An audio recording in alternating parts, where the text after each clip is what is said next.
Hello and welcome to The Pulse. We're live from our studios here at Kokomlimle in Accra. We're also live on DSTV channel 421, GoTV channel 125, and on all our social media handles. We're Joy News on TV. Coming up on The Pulse, former Finance Minister Mohammed Amin has petitioned the IMF ahead of its review of Ghana's program in June, warning that the Bank of Ghana's 16 billion cedis loss threatens Ghana's economy. We have more as the majority in Parliament defends BoG's actions.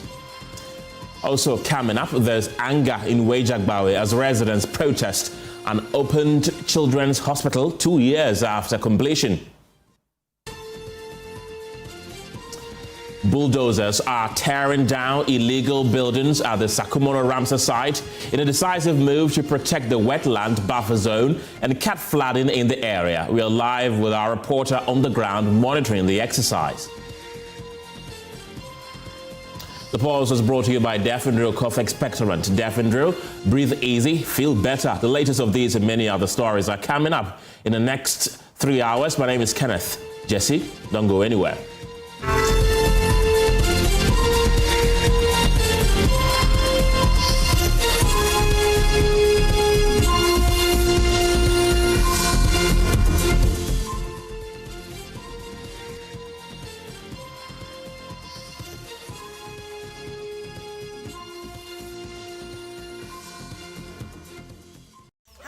Now let me share my wildlife experience with you at Safari Valley Eco Park. Welcome to Safari Valley Eco Park. Our electric shuttle pulled up and in no time our tour began. We were surrounded by wildlife from the moment we entered the Eco Park. We were greeted by experienced tour guides who took us through orientation and how to better enjoy the experience. Watch these animals roam freely in their natural habitat undisturbed by our presence. We saw zebras, sable antelope, brown cranes, mara, silky chicken, nyalas, Shetland ponies, and so many animals I just couldn't keep up. Our tour guides taught us so much about the wildlife, their behavior, and how to interact with them. I even fed them. We also went fishing on a man-made canal. Then we took a break to have lunch in this serene environment. All this amazing experience for this price for adults? This price for teenagers. It's a bargain. As the sun began to set, it was time to go back home, but not before dinner by the campfire. It has been a thrill of a lifetime, and I can't wait till my next visit. Safari Valley Eco Park, bringing you closer to nature. Hello everyone, welcome to the Spot Furniture, where we turn your dreams into reality with our exquisite furniture. My name is Ohima Champuma. Let's get started. These section of sofas are one of our best sellers. They are perfect for family gatherings and a cozy movie night. Here in our dining room section, you will find everything you need to host those unforgettable dinner parties.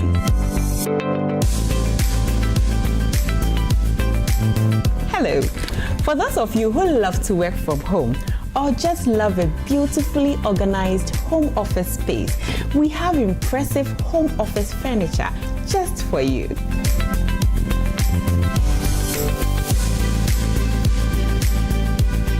Now, let's explore our bedroom furniture.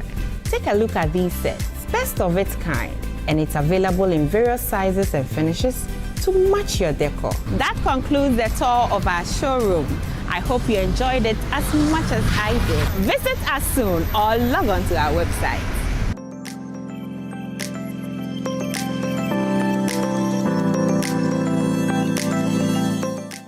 We're kicking your year off In all her glory. with more because we've got you. You know that I got it. You get it?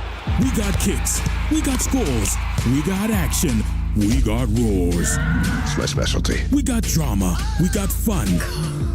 We got more for everyone. You know that I got it. You know that I got it. Come get it. Come get with us and stick with us too. And boom, there's an upgrade on us just for you. We got you. More channels, more shows, more reasons to stay. Perfect. For the fam, for the crew, more for you every day.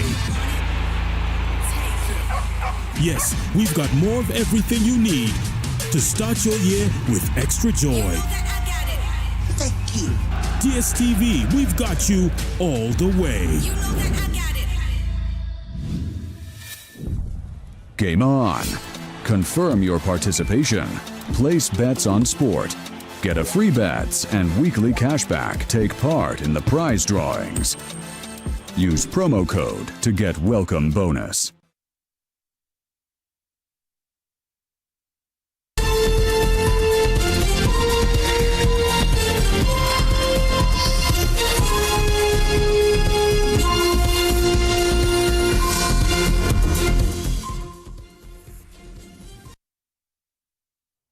Good afternoon. Former Finance Minister Dr. Mohammed Amin Adam has petitioned the IMF over the central bank's 16 billion Ghana cedis loss. Dr. Adam, who is also a ranking member on Parliament's Finance Committee, has warned that BoG's worsening losses and negative equity could wreak Ghana's fiscal stability.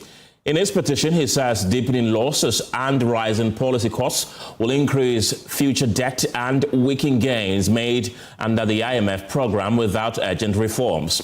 This comes after heated exchanges in Parliament between both the majority and minority over BoG's 2025 financials. BoG posted 15.6 billion Ghana cedis lost last year. Its equity now sits at negative 93 billion Ghana cedis. Dr. Adam says if BoG keeps bleeding cash, taxpayers will pick up the bill. My colleague Caleb Ziblin from our research desk is joining me in the studio with details of that particular petition. Caleb, and what concerns are being raised in the petition? Yes, Kenneth. So in the very longly worded statement from the former finance minister directed to the IMF mission, he says that the Bank of Ghana's loss for 2025 is more serious than is being projected within the financials of the Bank of Ghana. He's saying that the bank is now policy insolvent because if you take out the one-off gain that the bank got from the sale of Ghana's gold reserves, about 50% of our gold reserves were sold last year. According to the finance minister, if you take out the gain that we made from that one-off sale, the bank is in a very bad position. Again, the former finance minister is saying that the costs of the bank's core operation, which is the open market operations or the sterilization costs, is very high for the central bank at this point. And then if care is not taken, it might weaken the authority of the central bank moving forward. Again, he touched on the gold transactions between the Ghana Gold Board and the central bank, and he says the entire arrangement is very opaque. Some of the losses were not very disclosed in the financial statements. In fact, in the financials, we only heard of a net loss of about 9 billion Ghana cedis, but then later the gross loss was about 21 billion Ghana cedis, with the central government having to support the program with about 5 billion Ghana cedis. So according to the finance minister, the entire gold structure and the gold arrangement between the Bank of Ghana and the Ghana Gold Board is very opaque. Something needs to be done about that.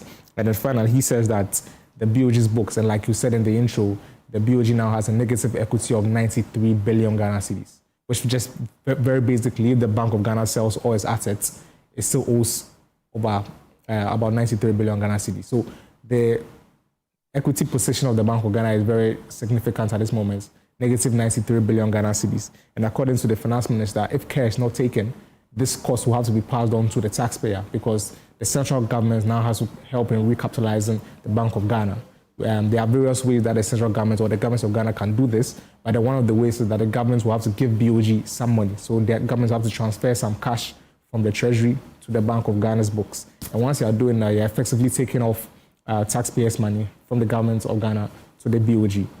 This is how it's going to affect the taxpayers in the long run. So these were some of the concerns the former finance minister raised. Now, what he wants the IMF to do, and specifically he wants them to demand a clear recapitalization plan for the Bank of Ghana. Again, he wants them to treat the Bank of Ghana's losses as a fiscal risk, and he also wants to measure the true financial health of BoG, because like I said earlier, he says that the one-off gain from the gold sale in least last year is a major reason why the Bank of Ghana did not incur significant losses last year. So he wants the IMF to insist that there's a true reflection of the Bank of Ghana's books are made to the public. And then he also wants them to tighten accountability oversight, especially in regard to the transaction between the Ghana Gold Board and the central bank. And then finally, he wants that after the Ghana leaves the IMF program, which we are about to do in a few months, in a few weeks, once we leave the IMF program, he is insisting that there should be a mechanism in place where the central government or the IMF can still monitor the activities of the central bank to ensure that they are not engaging in some quasi-fiscal activities. So this is, in a nutshell, a very longly worded statement from the former finance minister on the BoG's books. Caleb Zibley for our research desk. Thank you. Let's head to Parliament now, where the majority in the House has been defending the Bank of Ghana. Chairman of Parliament's Economic Committee, Eric Afful, addressed a news conference a while ago, blaming the losses on the distress facing the economy. A majority, we consider it necessary in the interest of transparency and informed public discourse to place these results within their proper context, proper economic and policy context. Ladies and gentlemen, at face value, the bank reported a net loss of 15.6 billion Ghana cedis in 2025 fiscal year, and other comprehensive income charge of 19.32 billion, a negative equity position of 96.3 billion. While these figures are significant, necessary, they must not be interpreted through a narrow lens of commercial banking. I repeat, while these figures are significant, they must not be interpreted through the narrow lens of commercial banking. Central banking is fundamentally a public policy function, and its financial outcomes often reflect the cost of stabilizing the economy.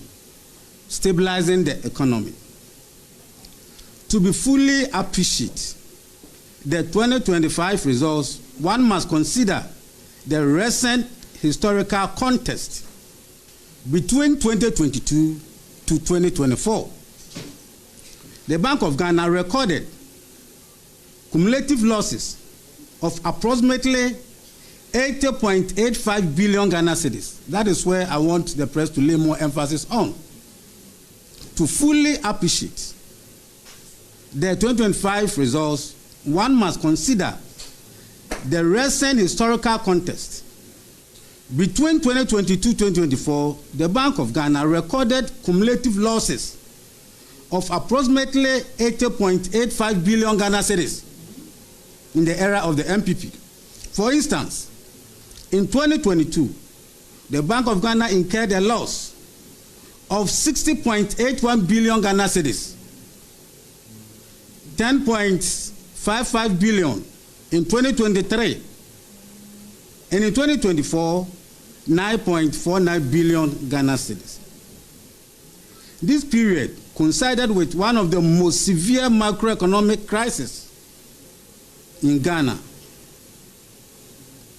Inflation, listen to me now, inflation surged at a peak of 54.13% in 2022 before declining to 23.84% by the end of 2024. The Ghana cedi experienced significant depreciation, reaching approximately 17 cedis to $1 by December 2024, representing a depreciation of about 19.7%. Gross national reserves stood at about $9.3 billion in 2024, covering 4 months of import cover of goods and services. At the same time, the bank's equity position weakened, recording negative 64.34 billion Ghana cedis in 2023, improved slightly to a negative 61 billion in 2024. Given this consideration, my friends, the 2025 financial outcome must be understood as the continuation of a deliberate and necessary policy intervention. I want to lay more emphasis here. Given this consideration, the 2025 financial outcomes must be understood as the continuation of a deliberate and necessary policy intervention. In 2025, the bank's balance sheet reflected a debt position of 96 billion, right? However, macroeconomic indicators show a strong and decisive turnaround. Inflation declined sharply to 5.2% by the end of 2025, further to 3.2% in March 2026.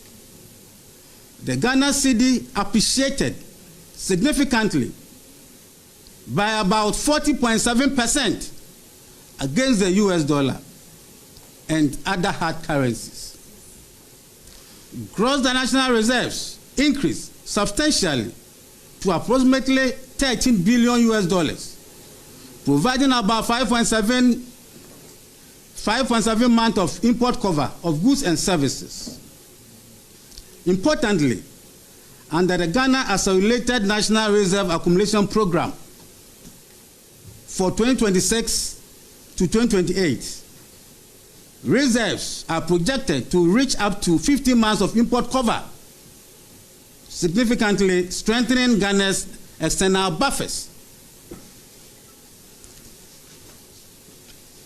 Economic growth also strengthened, with GDP expanding by about 61% in 2025 and non-oil GDP growth reaching 7.8%. The size of the economy increased to approximately 113 billion US dollars, with per capita income rising to about $3,193 for each Ghanaian. This improvement did not occur by chance. They are the direct outcome of policy measures undertaken by the Bank of Ghana. For instance, the domestic exchange program reduced interest income on government securities, leading to an estimated shortfall of about 13 billion Ghana cedis in 2025. Let's go and check this. While this policy contributed to financial losses, it was essential to restoring debt sustainability. We also acknowledge the significant burden the program placed on bondholders, particularly our retirees. Additionally, the bank undertook aggressive open market operations to control inflation, incurring interest costs of about 16.7 billion Ghana cedis. These were deliberate interventions aimed at absorbing excess liquidity and restoring monetary stability.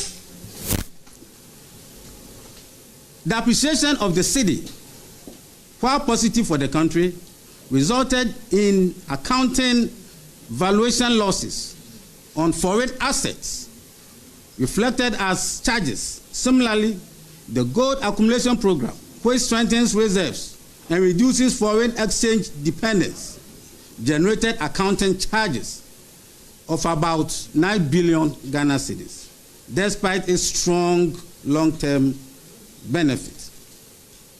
Friends from the media fraternity, it is therefore important to emphasize that these financial outcomes do not impair the operational capacity of the Bank of Ghana.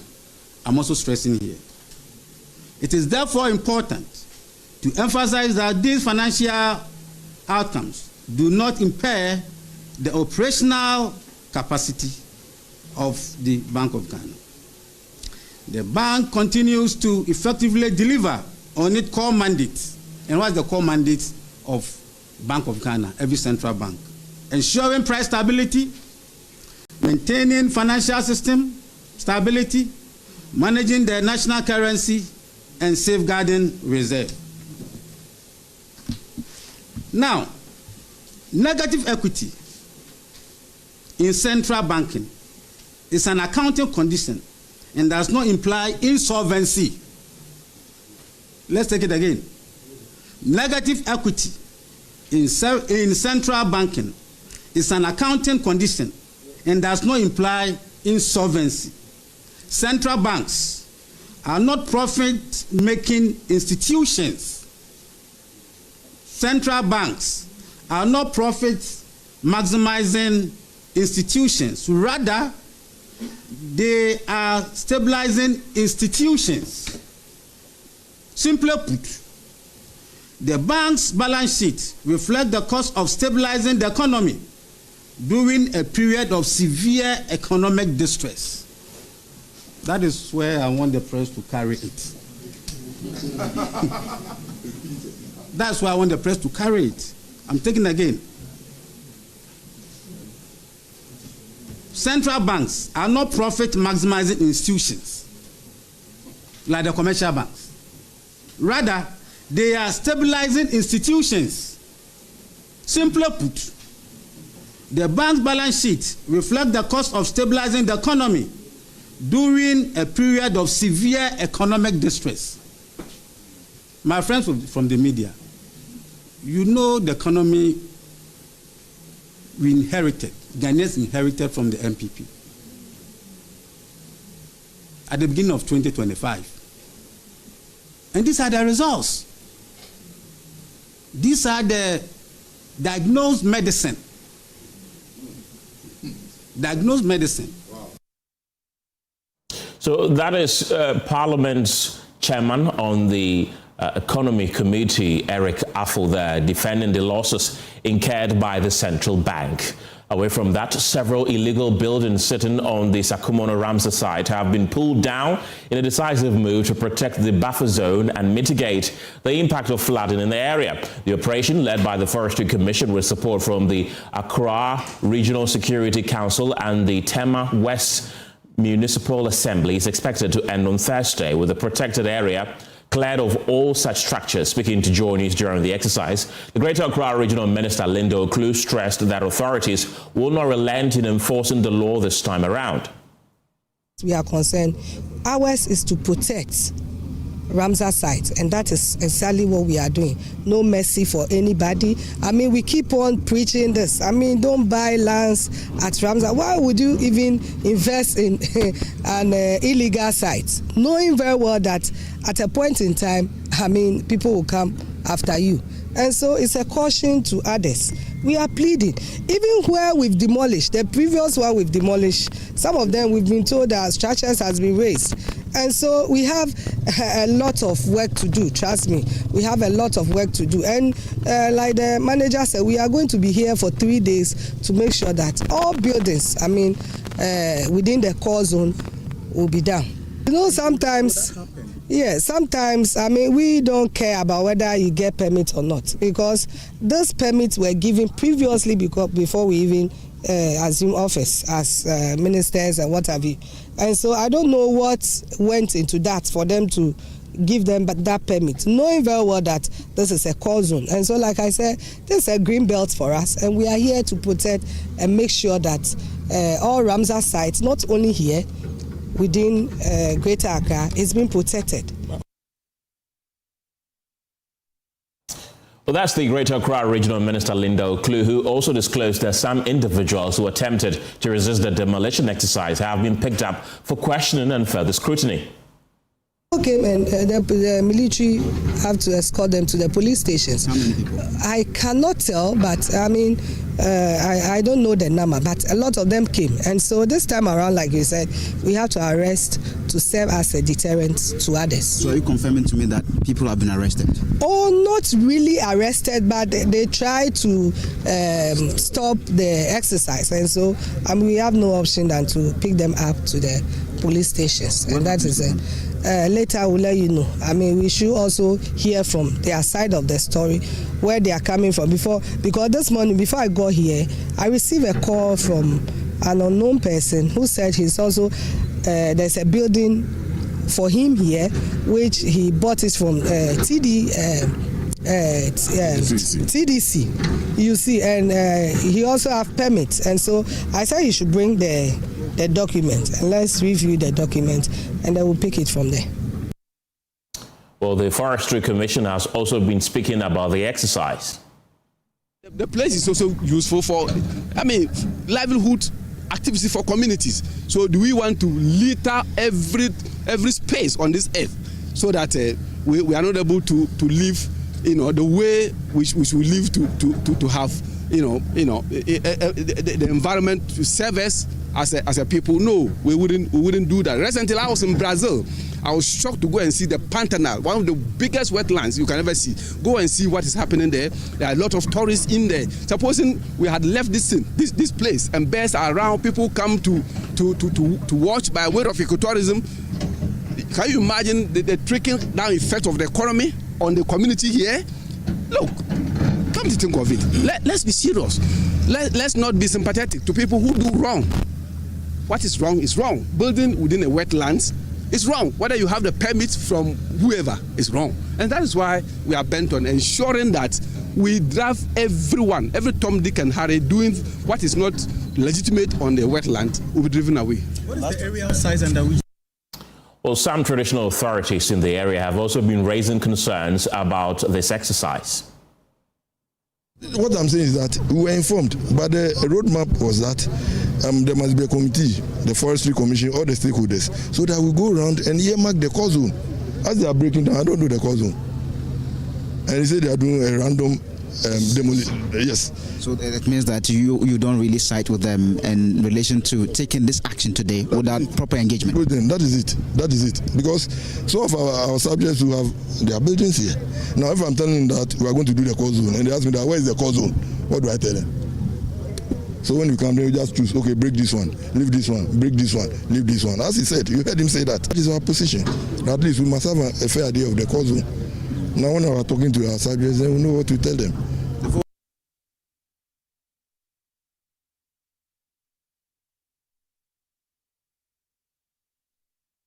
Fatal Bayaga, who is my colleague on the ground following the Greater Accra Regional Minister on this demolition exercise. Fatal, where else have you been today and what can you tell us? So, Ken, basically the authorities operated within the Ramsar site. That's the golf park area in that particular enclave, and basically a number of structures were demolished as part of this exercise. Ken, you are not strange to this particular work. They've been doing this almost every year, but the authorities are saying that this time around they are going to take very tougher measures, and one of such measures is that they would ensure that these people who are illegally erecting buildings in that area are arrested face to face the full regress of the law. And in fact, the Forestry Commission also stated that they are going to make sure officers are stationed there to monitor the whole place 24/7 to ensure that people do not come again to build within such areas. So basically, this was what the authorities did, and they said that this is very important because every time during the rainy season, they always have issues to do with flooding, among other challenges, and that is exactly the reason why this year they want to make sure that this particular issue is tackled. Event come there again in terms of building houses. So Ken, a number of structures as we have been pulled down. This is going to continue till Thursday when authorities say they will complete this particular. And Fatal, where the demolition took place today, is it a new place or this is a place that has witnessed demolition before and they're continuing? Is this an entirely different place? So this is a new place that the authorities moved to demolish these structures. But the regional minister also hinted that even where they demolished last year, there are some people who are trying to encroach upon those lands again, and they are not going to take that lightly. They will take steps to ensure that they nip that in the bud. But this specific place, these are structures that have been put up within that area. In fact, according to the regional minister, these structures were built even before she came into office. But they would make sure that whoever is behind all of these structures, they do not care. They would make sure that the right things are done because they want to protect this particular area. And you heard the project manager at the Forestry Commission spoke about the fact that this area, for instance, if it's well protected and all of that, it could turn into a tourist site where people could visit. He went to Brazil, he saw something similar to that. If the area is protected well and illegal structures are not erected there, then it will become a source of revenue generation for the nation, right? So they say that this time around, they are not going to relent. They are going to work tirelessly to ensure that this area is protected. Usually, when these demolition exercises are taking place, you see the landlords and ladies plead with the authorities to leave their buildings. Some even try to bribe officials so that their buildings are not touched. Did you witness anything like that today? So, Ken, where they went to demolish today, basically, this is a new area, right? This is a new site. The buildings that were demolished today, people were not occupying these buildings. So basically, we didn't meet people there probably trying to protest or resist the operation being taken by the authorities. We're only told by the regional minister that early on, when they began the operation at dawn, there were a few people who tried to protest, who tried to resist, but then those people were picked up to the police station for questioning, right? But when we got there, the Forestry Commission Task Force who were there ensuring that the operation was done rightly, but we didn't see people protesting, people agitating and saying that this would not maybe a whole. Yes.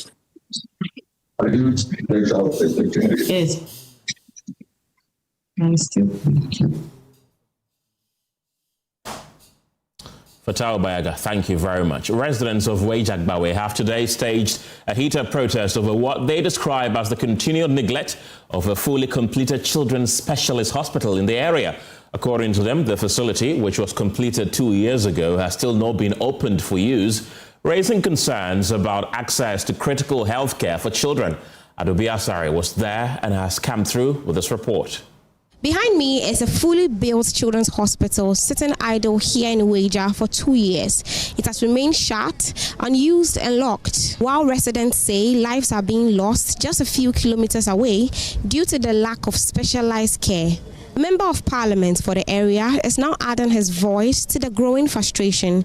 He insists the delay is unjustified, arguing that everything needed to operationalize the facility is already in place. Most disappointed person, and I feel very sad about the situation. I have been here on numerous occasions. You can imagine how much money we are paying just to keep the lights on, to ensure that the cities can stay in shape. You can imagine the lives we've lost. This is a facility that has 120 bed capacity.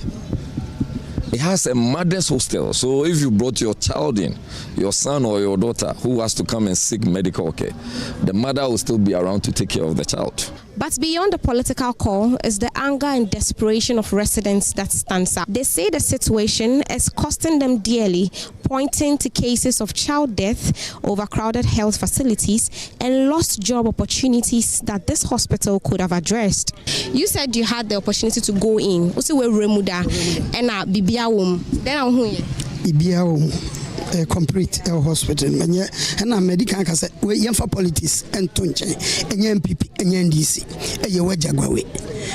Mr. Kwablemint Akando, Minister of Health, on your company, say Omume be my Atomeshe Kofomewu. The facility is complete. Let's put politics aside. This is about the people of Wejagbawe. We are pleading with the President and the Minister of Health to open this facility for us. Our children are dying. Really affecting me, although we are forcing ourselves to get something doing now. And as for now, we are not like, I'm home and I'm not working for now. I'm not working and I'm home. People will be talking, you went to school without working. Meanwhile, we have a nice building here, which when the facility is being open, I can get the opportunity to work over here. Residents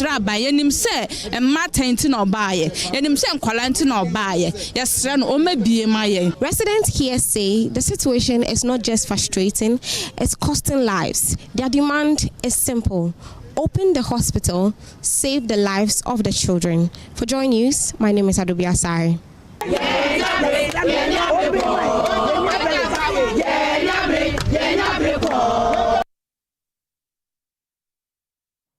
Jerry Ahmed is the MP for the area. He's joining me for a conversation on this. Mr. Ahmed, welcome to the program. You're an MP for the area. It's been delayed for about 2 years. Have you found out what is causing the delay in opening that particular hospital? Can you hear me? Hello? Yes, I can hear you. Right. I'm not sure if you can hear me, though. I can hear you. Very well. So thank you very much for this opportunity. I mean, to tell you why the delay, I'm not sure, because I've had the opportunity to engage the Minister of Health on at least 5 occasions on this particular matter. The first time he told me they were having some reconciliation and they needed to... I would appreciate it if you could speak up for me. How much money? Yeah, well, he told me that they needed to do some reconciliation. Obviously, it's a World Bank project, and then it was started and virtually finished by the Nana Addo government. So when I asked him, the first excuse was that they needed to do some reconciliation, I think, with the contractor and World Bank.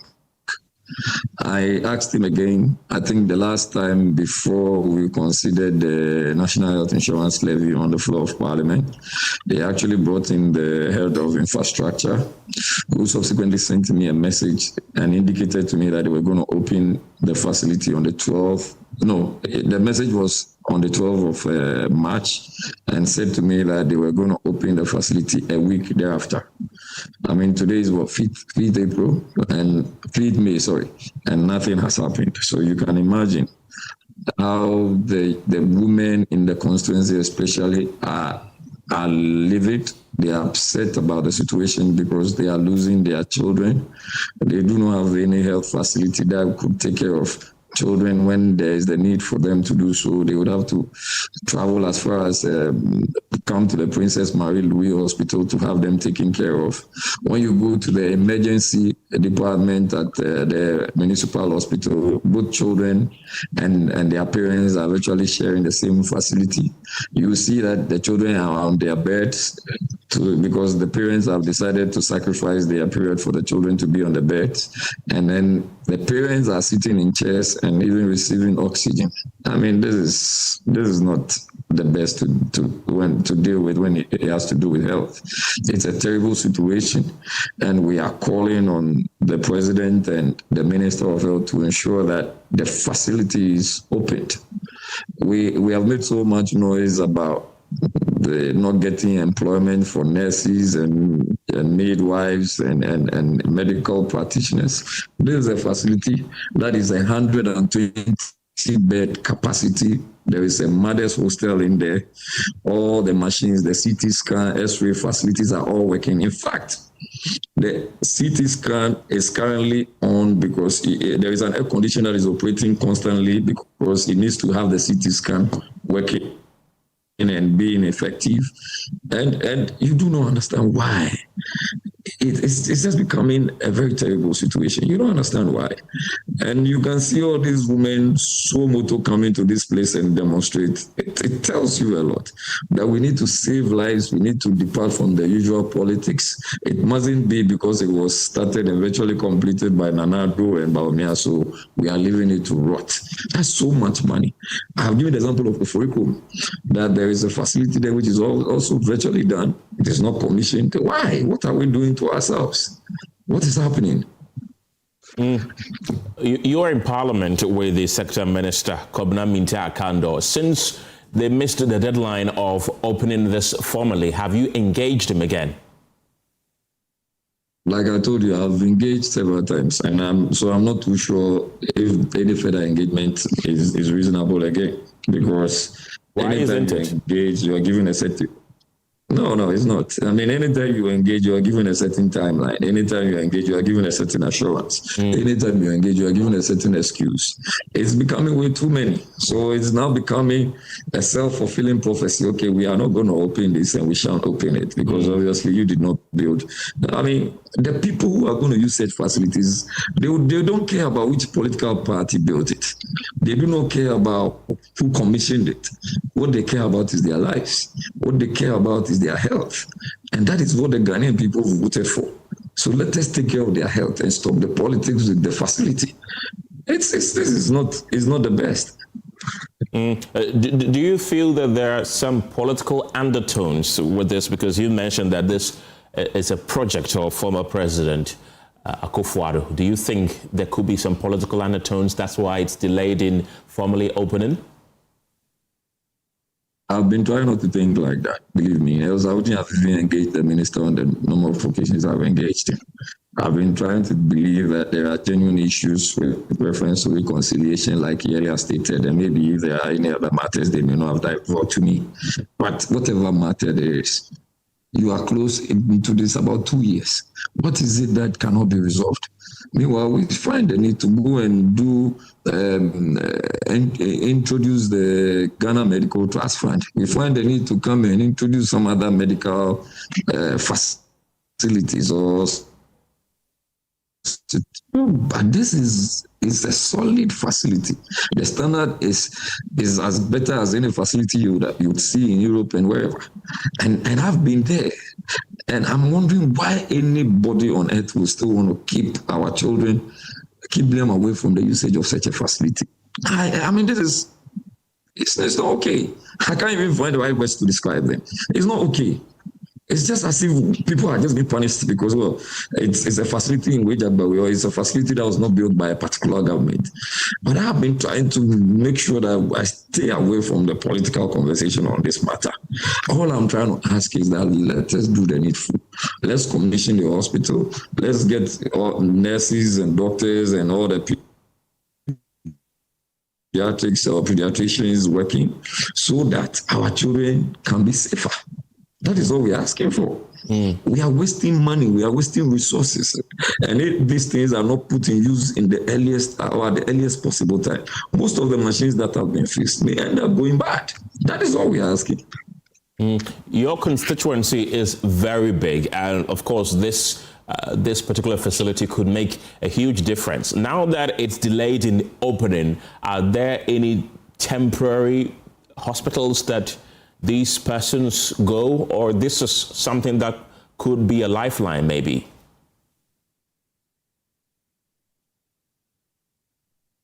This is actually a lifeline. The other facilities, the obligatory facilities, largely for maternal purposes. For maternity purposes. That is the obligatory facility.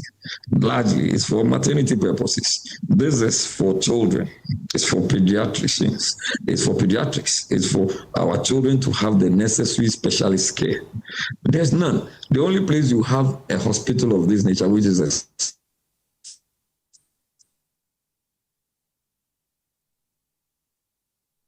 specialist hospital for children. I gave one example that I had to save a boy through a medical screening that I had conducted. And then the doctors realized that the guy had the least of blood. So we had to send him to when we had a referral to Akaway, which is just this hospital. They didn't have the facility or the capacity to take care of the boy. We ended up bringing him to the Princess Mary Louis Hospital.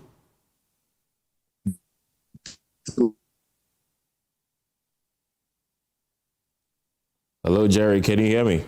Just to get blood for the boy was a hope, an ambulance. Obviously, you do not see any other thing apart from the proper ambulance. There is everything in the hospital. CT scans are there, laboratories are there. There is a mother's hostel so that mothers could stay on when they are children.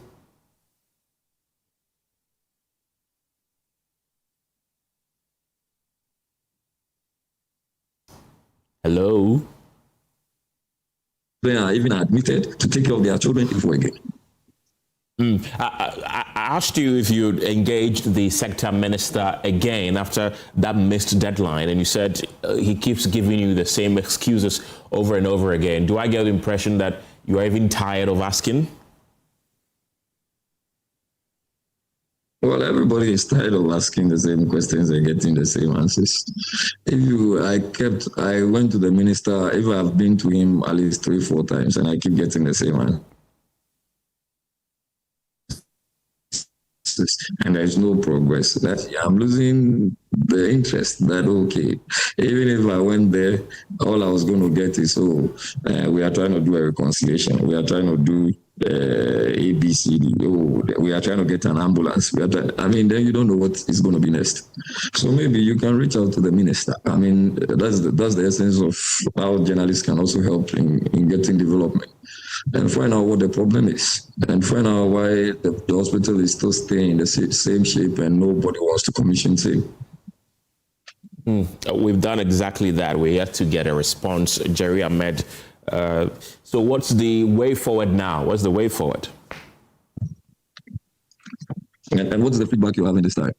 Say again? No, well, I'm asking because you said you've done exactly that. So I'm asking what feedback you have from the minister. We're yet to get a response. We trust that we will get a response very soon. Well, the way forward is to urge you and your position and your platform to reach out to the minister and to let him understand, and the president, and to let them all understand that the people of Wijagbawe and beyond are crying for the use of this facility. That same has to be operationalized. This facility is not going to serve Wijagbawe, and I'm sure you know that. It's going to serve Wijagbawe and beyond. Kaswa beyond, even the central region, even the western region. It's a very beautiful facility. It has everything that is required to have a specialist, children's specialist hospital run. So it's not a matter of Jerry Ahmed Shaib seeking for Akufo-Addo to be praised, or for Baumia to be praised, or for President Mahama to be praised. What Jerry Ahmed Shaib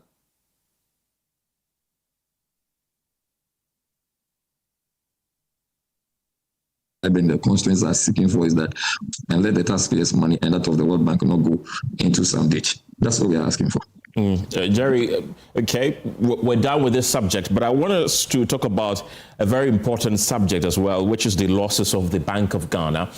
The former Finance Minister, Mohammed Amin, has released a lengthy statement petitioning the IMF over the central bank's 16 billion losses, saying that the bank's worsening losses and negative equity could wreak Ghana's fiscal stability. We've also been hearing from the majority who say that we are where we are because of the economic mismanagement that they inherited from the previous administration. You know, I've always said that when we understand governance and we know that it's a continuum, people should stop the propaganda way of managing the economy. People should stop the way that this and falsehood. See, if the people give you the mandate and they felt that, I had to change the government because you may have a better way of dealing with it, they have given you the mandate. We are 17 months into this new government.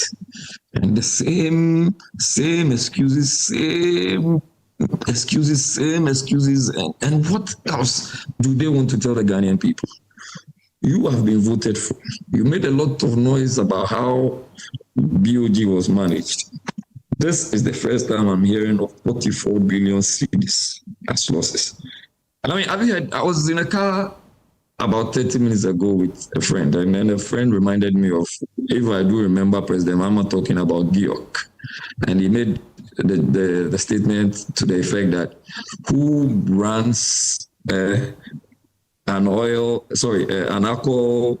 distillery company and makes losses when almost everywhere you pass, people are drinking, when it is funeral, when it is wedding, when it's outdoors.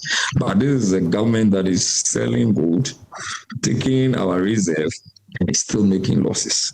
And then your excuse is that, somebody mismanaged the economy, and that is the reason why you are going through all of this. It's sad. I mean, I don't know how you feel as a professional, as a medical media practitioner, when you hear such. Are you not getting tired of such narrations? It's so sad that in these current times, when you have made so much losses, your excuse is that, oh, when Jerry was there, Jerry did not manage the economy well. And now you have been made president, and now you are still giving the excuse of, oh, because Jerry did not manage the economy well. That is why I had to make so much losses of 44 billion. Look, the cocoa farmer is suffering because you decided to work on inflation and to also do stabilization.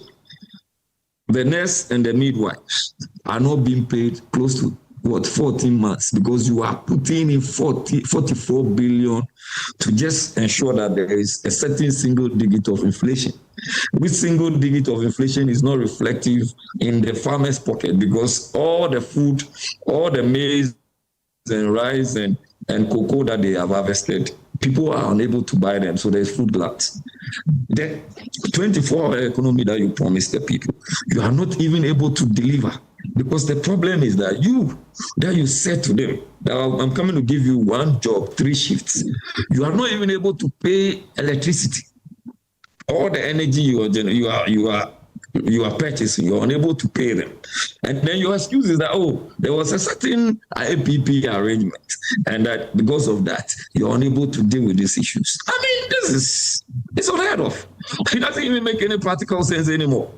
Now you have this country to manage, to run, and your excuses have always been that, let me make reference to the fact that, oh, there was a certain mismanagement, which obviously is not even the case, because we were able to leave so much gold reserves.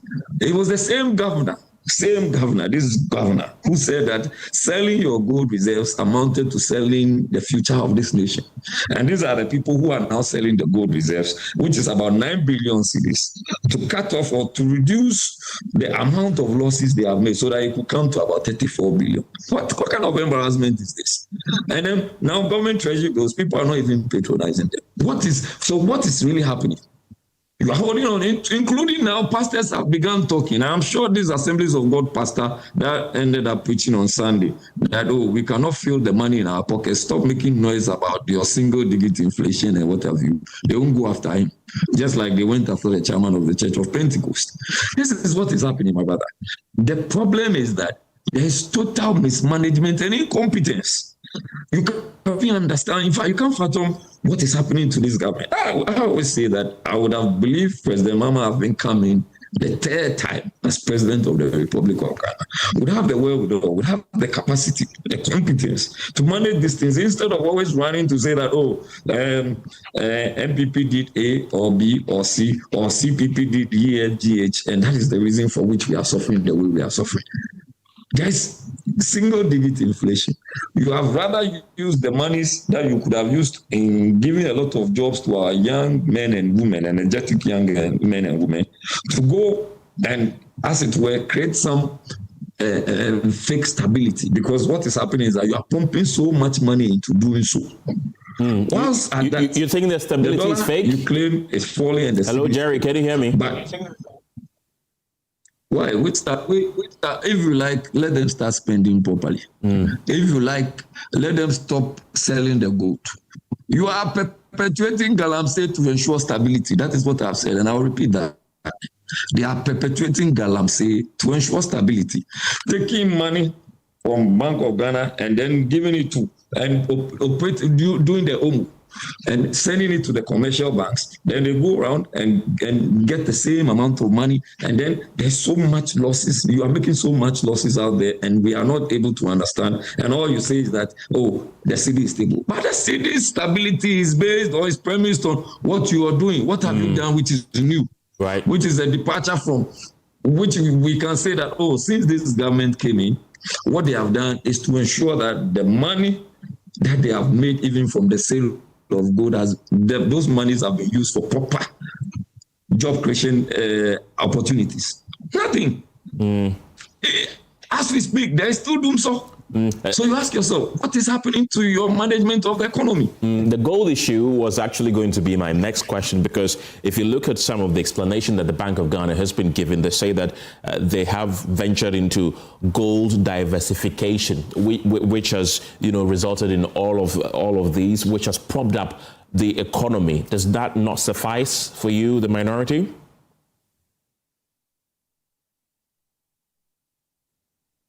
Well, I've told you that this economy is run on galamsey, and you may take it or you leave it.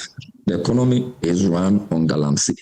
They are perpetuating galamsey, open, clear, naked galamsey, and all they feel that they can do is that, when we lift money from gold, we can go and put it into some other engagements, and that will reduce whatever losses we are making, and that will clear whatever economic engagements we are having. Thinking of this and leaving the fact that, and neglecting the fact that whatever happens with galamsey has consequences, that our forest is being depleted, our hospitals are full because people are drinking toxic water. Now they don't even get water to drink, they drink clay. And all of these things are happening. But when you can say, we've made so much with reference to gold, and where is the gold? And who sells gold and makes losses? This is the kind of government we have. And I keep saying that, what we may perhaps not have seen is that there is going to be a time that people will know that this deceitful nature of this current government cannot be further tolerated. There is going to be a time. They will see through. They will see through that 133 was a mighty deceit. They will see through that the Women's Bank, another mighty deceit. They will see through that the cocoa farmers and those promises that were made to them, another mighty deceit. All we see is just to run this economy on some propaganda basis and to let the people understand that you are doing something, when in fact you are not doing anything. I gave a clearer example. I know a company whose name I'm going to withhold. And if you delve deeper, I will let you go and talk to that company personally from your angle. That they imported wares, cost 90,000 euros, including shipping and everything. When they got to the harbor and they needed to clear the wares, they were asked to pay 447,000 euros. If this is not propaganda and galamsey that you and deceit that we are seeing, what else can we talk about? That you go and import things, everything costs 90,000 euros. When you go to the port, then you ask to pay 447,000 euros. And then when you further inquire, they tell you there's some publican AI thing that has now been fixed, and that is now what is functional. Everything is everything is all over the place. They are all over the place. Right. And now, take your time and monitor. Right. Now you have reported the Bank of Ghana to the International Monetary Fund, or you have petitioned the International Monetary Fund to look into the losses of the Bank of Ghana. What else is the minority going to do? Are you going to hold the bank before Parliament? What are the next I know lines? That, Dr. Amin Adam. Well, I know Dr. Amin Adam with the caucus's support wrote to the mission chief, the Ghana ECF program, IMF, Washington, D.C., and he requested that the Bank of Ghana's audited 2025 financial statements and implications for the Ghanaian economy. And he further deliberated on same and requested that they should let the government of President John Dramani Mahama tell the people, the Ghanaian people, the real truth. I mean, if you fail to tell the real truth, we'll proceed in our nature and form to expose you to all the lies, to expose you to all the deceit and all the propaganda, and let the Ghanaian people know that you have done so much with weakening our economy. You have done so much with making a lot of losses. And you have always been lying to them that the losses amount to about 15 billion, when in real fact it amounts to about 44 billion. There are other platforms and other avenues we are going to use. And we are going to ensure that this will go on unabated. Jerry Ahmed Shaib, thank you very much. He's the MP for the group negative equity If you can, let me just make this point. Okay. It says that the Bank of Ghana remains in a severe negative equity position. The group negative equity increased from 58.62 billion in 2024 to 93.82 billion. What is this? 93.82 billion in 2025.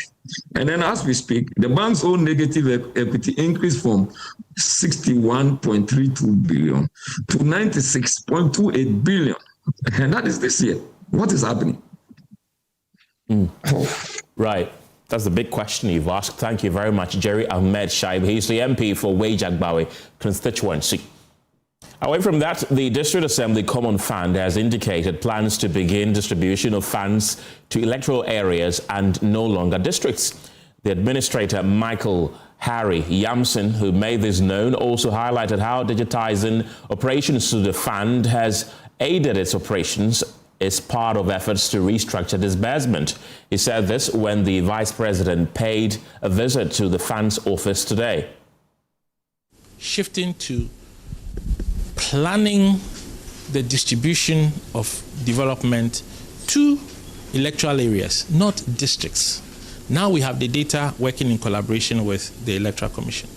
So we can now be more specific, more granular in advising where development goes. But at the same time, we are going to focus on making sure that there's equity in regional development as well. We know the deprivation that a new region like OT will have. And we have to make sure that now that we are going granular, we do it in such a way that we bring the regional disparities, we remove the regional disparities. The second thing is the grant revenue share. Now it is, shall I say, 0. But by 2028, we want the private grant money to be 15% of the total funds that we manage here. We also want to build a more active relationship with development finance institutions, because now that we have the Community Partners Fund, we are more able to engage them and contract with them to take money and spend on development, local development issues. The Vice President, Nana Jane Opoku-Agyeman, who was particularly enthused about the involvement of Ghanaians in the diaspora in the revenue generation for the fund, urged the fund's managers to properly structure it for sustainability.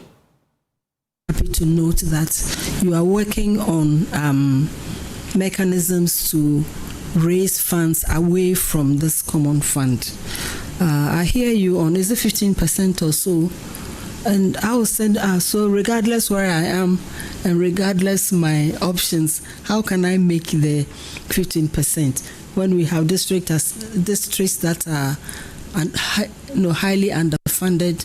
We have regions that are not doing well. So how are they going to raise the 15%? Assuming they are not able to do that, what happens? So you raise it for them. That's very, very assuring. And I also hear you on other ways of raising the funds through corporate contributions, through other private funds, even through the diaspora. I found that very attractive, especially if you can structure that very well, just so that, maybe I come from Commander, so let me use Commander as an example. So the people in Commander want us to do X.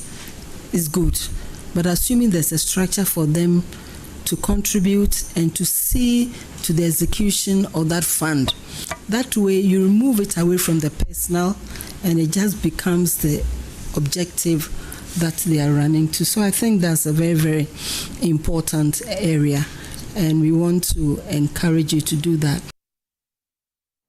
Authorities at Presbyterian Boys Secondary School have raised concerns over inadequate infrastructure, warning that the current state of facilities is making it increasingly difficult to effectively maintain the single-track system. The sight of overcrowded classrooms and limited assembly space as key challenges affecting both teaching and learning. Speaking at the commissioning of a 600-house unit block, the headmaster of the school explained that these challenges are threatening the school's stability to sustain the single-track system they have adapted. PRESEC, established in 1938 by the Presbyterian Church, is 88 years now this year. The school started with 16 students, but as we speak, we have over 6,000 students in PRESEC. And may I say that a few years ago, before the free SHS, PRESEC had less than 3,000 students.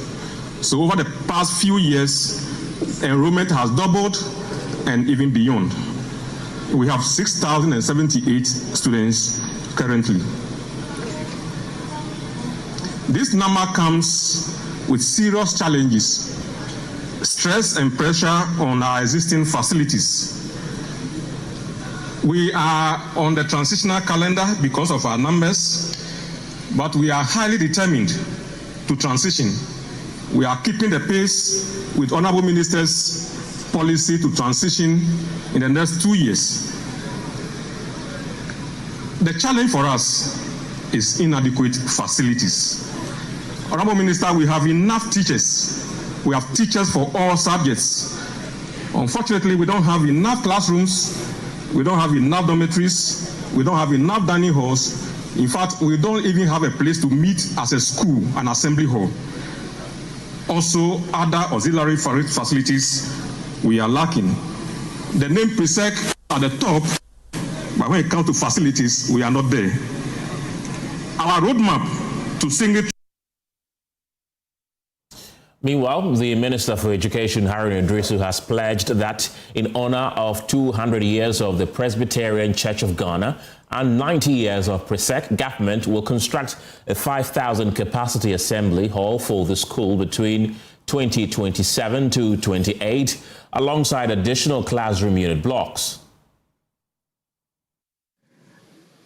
That in honor of the 200 years of the Presbyterian Church and 90 years of the school, the government of Ghana, through the GET Fund, between 2027 and 2028, will provide PRESEC with a 5,000-seater assembly hall, a 2-story boys' dormitory, a 2 12-unit classroom block, and a 2 12-seater KVIP facility in honor of your 200 million celebration.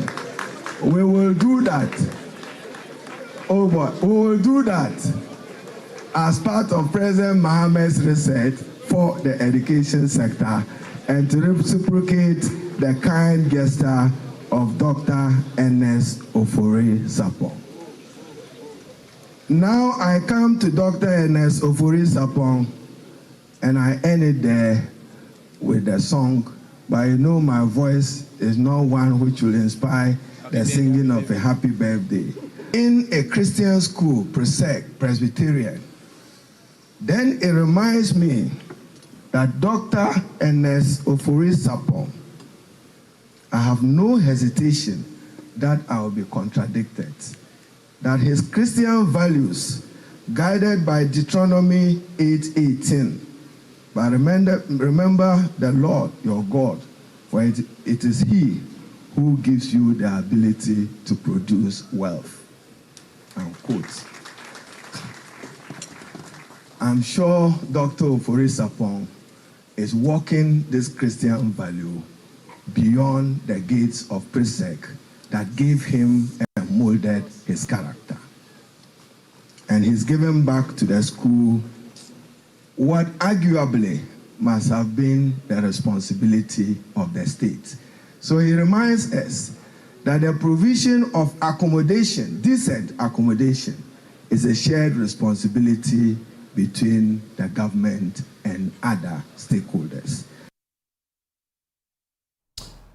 The Minister for Roads and Highways, Akufo-Addo, has completed a 2-day inspection tour of road projects in the Savannah and Upper West regions, reiterating government's commitment to timely and quality delivery. Speaking after the tour, Mr. Addo commended 3 contractors for their exceptional work on ongoing projects and urged others to emulate the example. Let's go into Zoom right now and speak to our resident correspondent in the Upper West region, Rafiq Salam, who was there for us. Rafiq, what can you tell us? Which exact projects did the minister inspect?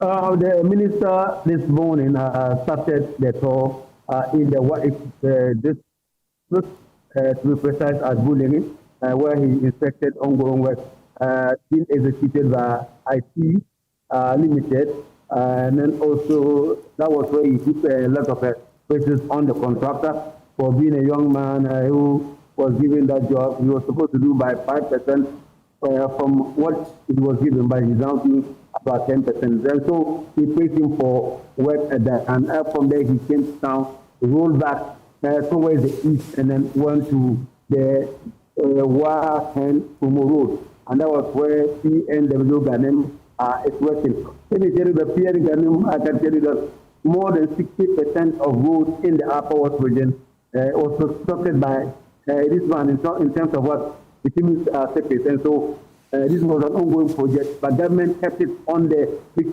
project for it to speed up its completion. And so there was a lot of liabilities and uncommons heap on the 93-year-old Lebanese Benin contractor.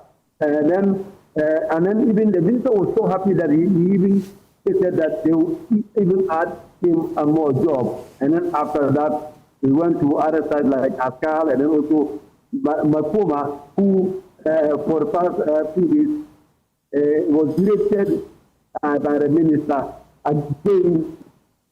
This project, he was not again a performance, who was also doing part of the Tumu project and also from Tumu going to the Upper East region. And so this is a project that the minister actually really came after the situation. And today, unlike yesterday, he was really impressed with what he saw. At what stages of completion are these road networks, and when are we expecting them to be completed?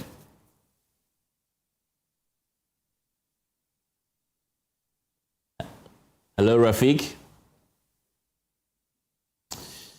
We have unfortunately lost Rafiq Salam on the line, but he was briefing us about the Roads and Highways Minister Gavin Akufo-Addo, who has paid a tour to the Savannah and Upper West regions, inspecting some road projects there. 5 months, 66 million Ghana cedis, and nothing but cleared buses. That is a scandal unfolding on the Techiman-Wenchi Solar Road, where a fuming roads minister, Akufo-Addo, has threatened to sack a contractor who received a massive mobilization fee but has virtually done nothing. The minister's monitoring mission turned into a showdown, ending with an order for the contractor to appear before the ministry or risk being replaced entirely. Anas Sabit has the rest of the story. It was supposed to be a routine monitoring tour, but what the Minister for Roads and Highways, Honorable Kwame Gavins Addo, saw here on the Techiman-Wenchi Road left him speechless before it left him furious. This construction firm has been here for only God knows. This is not representative of a good quality contractor. Totally unacceptable. The communities here, a very important town linking to another town. The minister revealed that the contractor had been working according to his own schedule, not the timeline agreed upon with the ministry. And when we gathered 66 million Ghana cedi, give it to a contractor, and you tell me that the contractor is deciding on his own program. Who says that contractors work to their program? They work to our program. The government's flagship Big Push agenda designed to fast-track infrastructure appears to be stuck in first gear on this critical corridor. This is one of the president's flagship projects. It started in December. The contractor is Volta Impact, paid 66 million Ghana cedi mobilization, and you can see what they've done is just a little bit of clearing by the side of the road. This is unacceptable. This is totally unacceptable. very, very unacceptable. The Deputy Minister noted that mobilization fees are meant to jumpstart work, not to sit idle in the company's account. The contractor has now been summoned to appear before the ministry on Thursday, 7th May 2026, and the warning couldn't be starker. This contractor, chief director, must appear at the ministry Monday, Thursday at 8 o'clock to explain what they are doing. By the way, what percentage are they supposed to have done by now? Because we were looking at their program, but if we were to go by their program, they are on schedule. But if we are going by our program, then they should have been. You see, the program we should be working now on to is a program to see physically what is being done. Whatever program they have, take the program back. Let's review the program. The Bunis Regional Minister Francis Owusu-Antwi echoed those sentiments, warning that from now on, monitoring will be relentless. In fact, this road is one of the roads that we are paying much attention to. But it's rather unfortunate. We are disappointed in the contractor, but we are not going to sit down. Now that I have received enough information on this road, now that I'm aware that they have paid huge sums to the contractor as a mobilization, as a minister, I'm going to make sure that they meet the timelines. He had a direct message for every contractor operating in the region. You see, road is part of our economic development. So you can't underrate any road in your region. They contribute a lot when it comes to development. So to the other contractors in the region, whether you've been given mobilization or not, you have signed a contract between you and the government. It's your responsibility to go by the contract. We don't have time. So whoever delays the project, either we work towards their termination or we work towards other sanctions. For commuters and local businesses who depend on this route, the minister's anger is a welcome relief.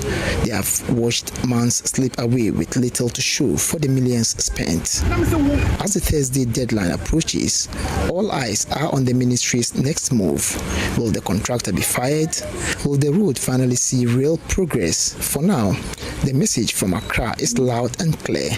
The era of paying millions for surface clearing is over. Reporting for Joy News, Anas Sabit, Tichman. The pause returns shortly after this break. See you in a moment.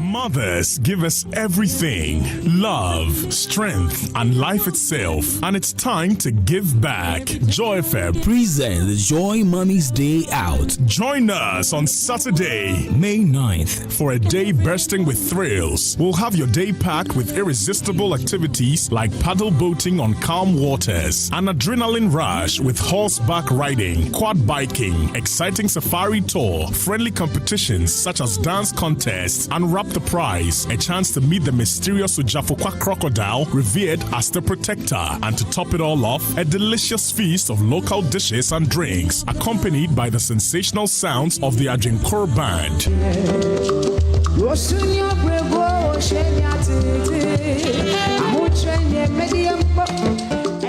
Come, let's crown our mothers with joy and adventure at the Crown Forest. For inquiries, call Lois on 059-1709-309. The Joy FM Crown Forest experience is proudly brought to you by the Crown Forest, where nature meets luxury.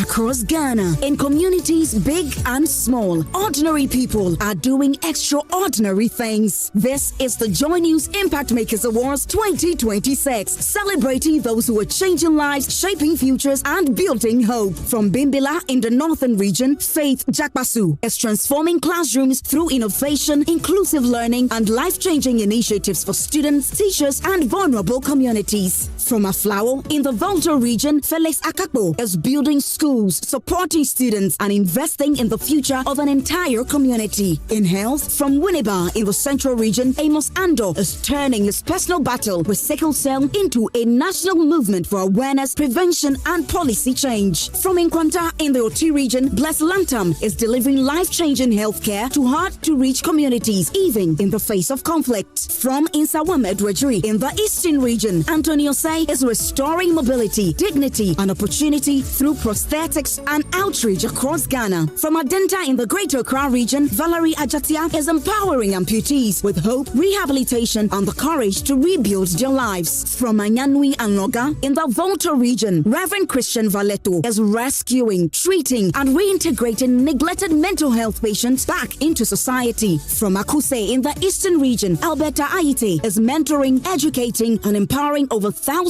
girls to dream beyond limitations. From Singabreku in the Central region, Isabella Akwabwa fighting period poverty and equipping women and girls with skills for independence. In Wash, from Sirigu in the Upper East region, Dr. Anthony Akunzele is improving livelihoods through clean water, education, and economic opportunities for women. From Akache in the Volta region, Senyor Bomita is transforming communities through schools, clean water, healthcare access, and youth empowerment. And for the Corporate Partner Award from the Cape Coast Youth Development Association is empowering thousands of young people through education, skills training, and community development. These are not just finalists. These are change makers. They are nation builders. They are Ghana's true heroes. Joy News Impact Makers Awards celebrating ordinary people making extraordinary impacts. Who takes this home? The 2026 Joy News Impact Makers Awards is brought to you by Ghana CEO Summit, a decade of leadership impact. Labadi Beach Hotel, Ayuda, Ghana's #1 services app. Abakun, Services Bebre, New Crystal Hospital, growing in good health. Sulas Enterprise, where quality meets affordability. Water Aid Ghana, change starts with water. Ghana Chamber of Mines.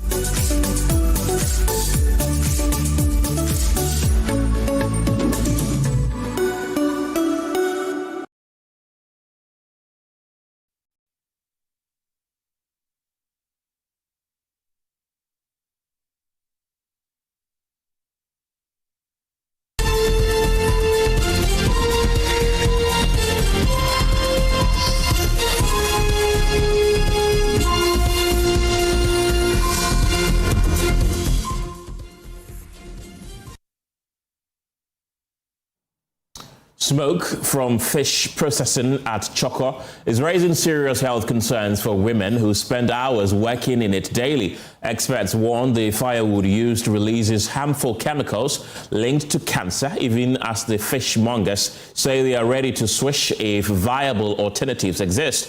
But efforts to introduce cleaner options have largely failed, leaving them caught between their livelihood and risks. Emmanuel Givenu has more in today's Climate Evidence.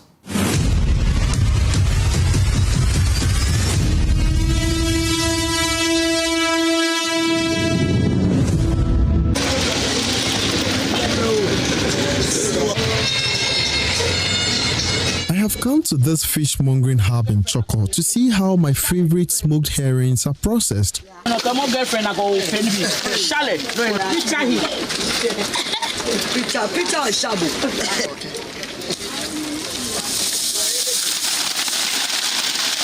It's barely 10 minutes and already my eyes begin to stink, then teary. They turn red quickly, forcing me to blink through the smoke. It's difficult to keep them open for long, and yet the women here stand in it for hours, working through the same smoke that I can barely handle for minutes. 27-year-old Doris Mensah spreads fresh herrings on the wire mesh as she helps her grandmother. Fishmongering is a generational business, and this is the life she knows. Great grandmother ni start, ni grandma ba take over. Ni bia na mami ni yo ewo bia na nke mami, nke grandma e sound ni bia na mami ba take over. Ewo wo fe wo wa we no no wo ya wo ke ya school ke no fia no. This family business has fed generations, but now it is slowly taking a toll on her and the family.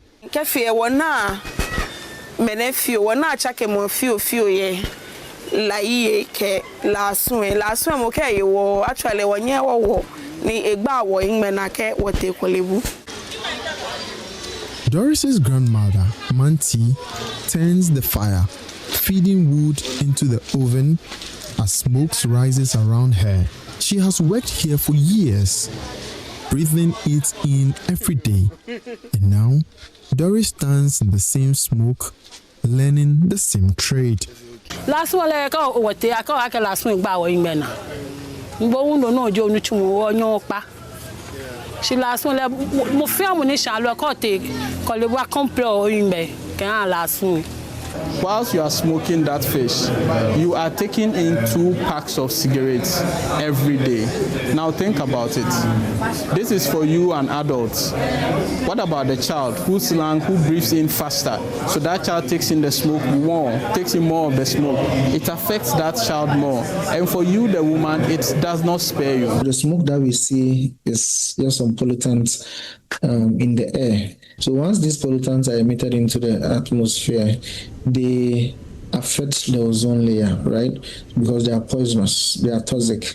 And once the ozone layer is affected, then, of course, there's global warming, because the layer that is supposed to protect and shelf the planet from the intensity of the heat is affected. So once there is global warming, what happens further is that there is a melting of the ice cap and the glaciers. And these are the cold areas in the North Poles. Once these areas are melted, then they produce the extreme weather events, including sea level rise and all this flooding that we talk about. The smoke from the firewood contains dangerous pollutants, including polycyclic aromatic hydrocarbons, toxic compounds produced when organic materials burn incompletely. Some of these chemicals are carcinogenic, capable of causing cancer. For the women here, exposure is not occasional. It is daily, for hours. And clean cooking can lead to lung cancers as well. So this is not just about environment and energy problem. It goes beyond that. In the health angle, we need to look at it. To keep the fire burning, the wood must keep coming. Every day, large quantities of firewood are cut, transported, and consumed, feeding a system that depends on smoke, but causing the environment. Gas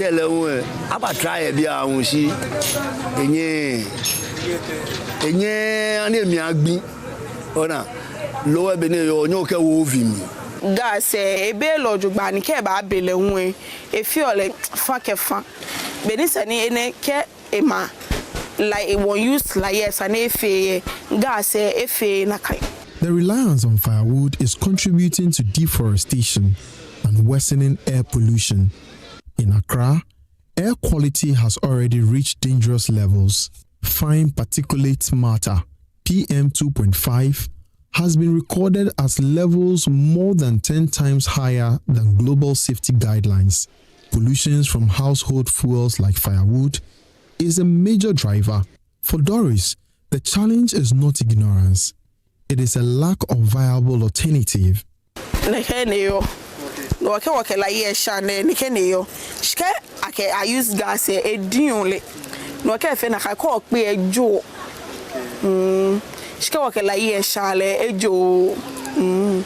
I think for me, in terms of the taste or the flavor, the golden color that you described vis-a-vis the black, we can solve it through the kind of clean cooking stove technologies that we have. Attempts to introduce cleaner cooking solutions have largely failed, not because the women refuse change, but because the alternatives do not work for their needs. Akufo-Addo ba fe no ko ha wotomu.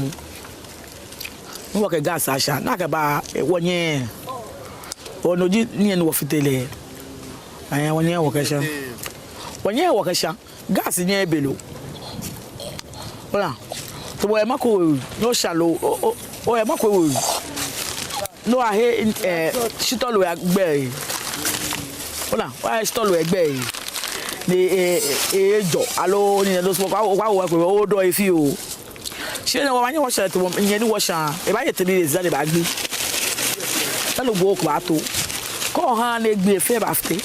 It's about balancing their livelihood activity in a way that whatever solution or intervention you are providing for them is able to accommodate their livelihood activity. We cannot ask them to stop smoking the fish if we don't provide alternative. And for me, I think that is the big challenge here.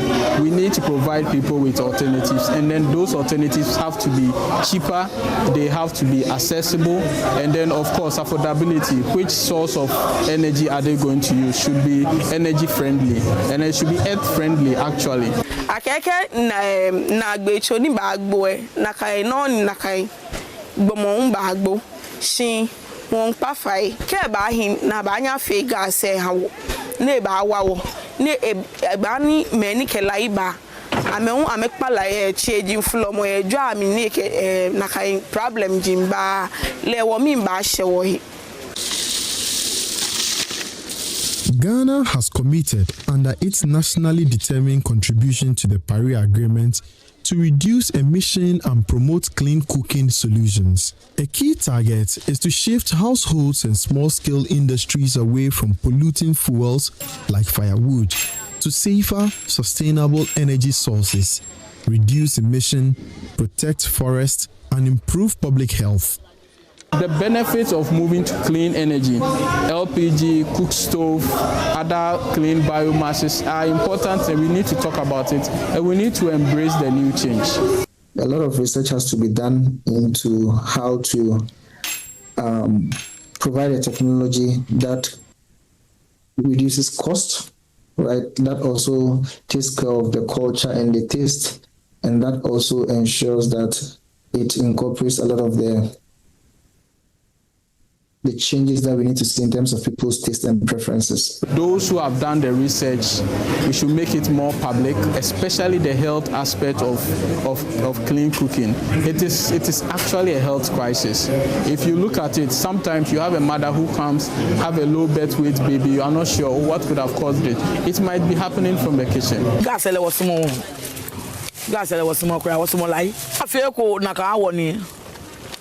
It's not Amale. Yes, a lot of the clean cooking stoves, they burn slowly, they release less smoke, and I think if you're able to improve them in that regard, then we can achieve both the taste and all the cultural practices that surround their economic activity, but also make sure we minimize the environmental health implications as well. A simple call for technology that works, a shift that protects livelihoods without harming health, and for a future where feeding families does not come at a cost of smoke. Emmanuel Jivenu, Joy News, Choco. This story is brought to you by Joy News in partnership with CDKN Ghana, University of Ghana Center for Climate Change and Sustainability Studies, with funding from Claire R4I Opportunities Fund. After years of distraction caused by the tidal waves along the coast of the Volta region, hope may finally be on the horizon for affected communities. President John Mahama has assured residents that funding for the World Bank-supported WACA intervention is secured and ready for implementation. During a visit to the hard-hit community of Fuveme and the inspection of ongoing sea defense works at Agaveji and Salakope, the president pledged government's commitment to protecting lives, homes and livelihoods threatened by coastal erosion. Residents of coastal communities in the Volta region may soon find relief from years of devastating tidal waves, following assurances by President John Dramani Mahama over the implementation of the World Bank-supported WACA project. The president gave the assurance during a visit to Fuveme in the Angloga district, one of the latest communities severely affected affected by coastal erosion and tidal waves. President Mahama also toured ongoing sea defense projects at Agavaji and Salakopa in the Kete South municipality, where construction works are expected to provide long-term protection for vulnerable communities along the coast. Speaking during the visit, the president assured residents that funds allocated for the project are available and intact, stressing government's commitment to ensuring the intervention is fully executed to safeguard affected communities. But as the minister said, we protected the 150 million that is meant for the Waka project. So your money is safe and the project is going to go on. Some of the other World Bank projects stalled and the money is being repurposed for other important priorities. And so I just want to ask for your cooperation as we continue the processes. Meanwhile, a member of the coastal CSOs from sub-national group in the Volta region, Vance Akufo-Addo, welcomed the president's assurance but called for urgency in executing the project. He further urged government to engage experts and contractors who previously worked on successful sea defense projects in neighboring Togo and Benin to ensure durability and effectiveness of the intervention. So we are now establishing, and we are happy that the president has now come clear that what the money is there, the money is safe, nobody has taken the money anywhere as it is rumored. And also we are also advocating for the president that we want this project to be, as a matter of urgency, to be undertaken quickly, so that coming from now, June, July, August, there will be tougher destruction by the sea tidal waves. This contract should not be given to just any contractor just like that. We need to build this contract on existing experience and what other people are doing as well, like the Gambia, Togo, Benin. The last time when this sub-national committee in the Volta region, as we call ourselves Waka Sierra Committee, we visited Togo and Benin. We see the good work that is done by the Boskali contractors over there. So we are also appealing to the government as a matter of seriousness that if this contract should be awarded to any company at all, it should be Boskali, because they have the equipments already. Ivy Satochi, Joy News, Proveme. A growing wave of hostility against firefighters is putting lives and property at risk, turning urgent rescue missions into dangerous delays. Tema Mayor Ebi Bright warns the trend not only endangers firefighters but also the very people they are rushing to save. Speaking at the International Firefighters Day organized by the Ghana National Fire Service in Tema, she commended personnel for overcoming numerous challenges to protect lives and property. Kwame Yanka reports. Firefighters in the Tema region are being celebrated for their bravery and sacrifice, risking their lives to save others. There is, however, a growing trend that threatens the work and lives of firefighters. They are increasingly met with hostility, blocked roads, and even attacks, actions that can turn rescue operations into tragedy. Officials warn that every second lost obstruction, damaged equipment, or public resistance could mean the difference between life and death. Tema Mayor Ebi Bright, who was a special guest of honor, emphasized that attacking firefighters or damaging equipment is a direct threat to public safety, especially in a high-risk industrial city like Tema, where emergencies can escalate quickly. The issues that we're angry about are the fact that maybe they've not responded on time, maybe they're not well equipped to fight the fire, or that we incur more loss than we imagine we should. But all of these things are not within the express control of the officers. I mean, if equipment are outdated, if there's lack of water supply because the hydrants have been hijacked, all of these things are part of the reasons why it becomes increasingly difficult for them to do their job. We have a situation where not only traffic impedes their movement and response, but even the shoulders of the road where where you're supposed to be able to maneuver through in times of emergencies have been taken over by our indisciplined and indiscriminate activities like our tables, our kiosks. So the sooner the public understands that most of these things are the results and effects of our own activities, and then of course the general fact that as a nation we do not have the best level of equipment possible, that is only fair to them, especially to the way we treat them. Eddie Bright says government is committed to retooling the fire service. Also, we want to use this opportunity to commend the efforts of the government towards retooling and getting more equipment, and we want to back it up with local efforts for education and support. We talked about many issues. I think that safety is not only about vandalism, but the emotional support even after they've gone on their missions. So we're going to work together to do all of that. Tema Regional Fire Officer ACF02 Patrick Sala, after paying tribute to fallen heroes, touched on the increasing hostility towards firefighters. We honor them not only with words, but also by continuing the work they so nobly carry out. It is, however, deeply concerning that in some instances, those who respond to help are met not with cooperation, but with hostility. Attacks on firefighters, be it physical, verbal, or through obstruction, are not just unacceptable, but dangerous and counterproductive. Damaging fire engines, interfering with operations, or creating very unsafe conditions for responders do not just harm the firefighters, but also directly endangers the community and properties we sworn to protect. Former Volta Regional Commander of the Ghana National Fire Service, DCFO Joy Ameibo, retired, has called on the management of the service to construct a monument in honor of personnel who have lost their lives in the line of duty.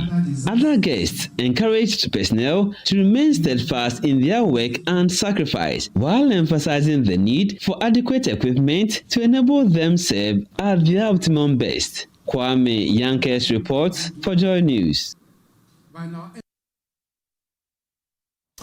The Central Regional Command of the Ghana National Fire Service has called on the public, traditional authorities and other stakeholders to show respect and provide full cooperation to firefighters during emergency situations, highlighting challenges affecting operational efficiency. The Central Regional Fire Commander, Mary Mensah, noted that unnecessary interference often disrupts effective emergency response and urged all stakeholders to support firefighters in the discharge of their duties. The Central Regional Command of the Ghana National Fire Service climaxed this year's International Firefighters Day celebration with the commissioning of a paramedic unit alongside a renewed call for support to enhance service delivery.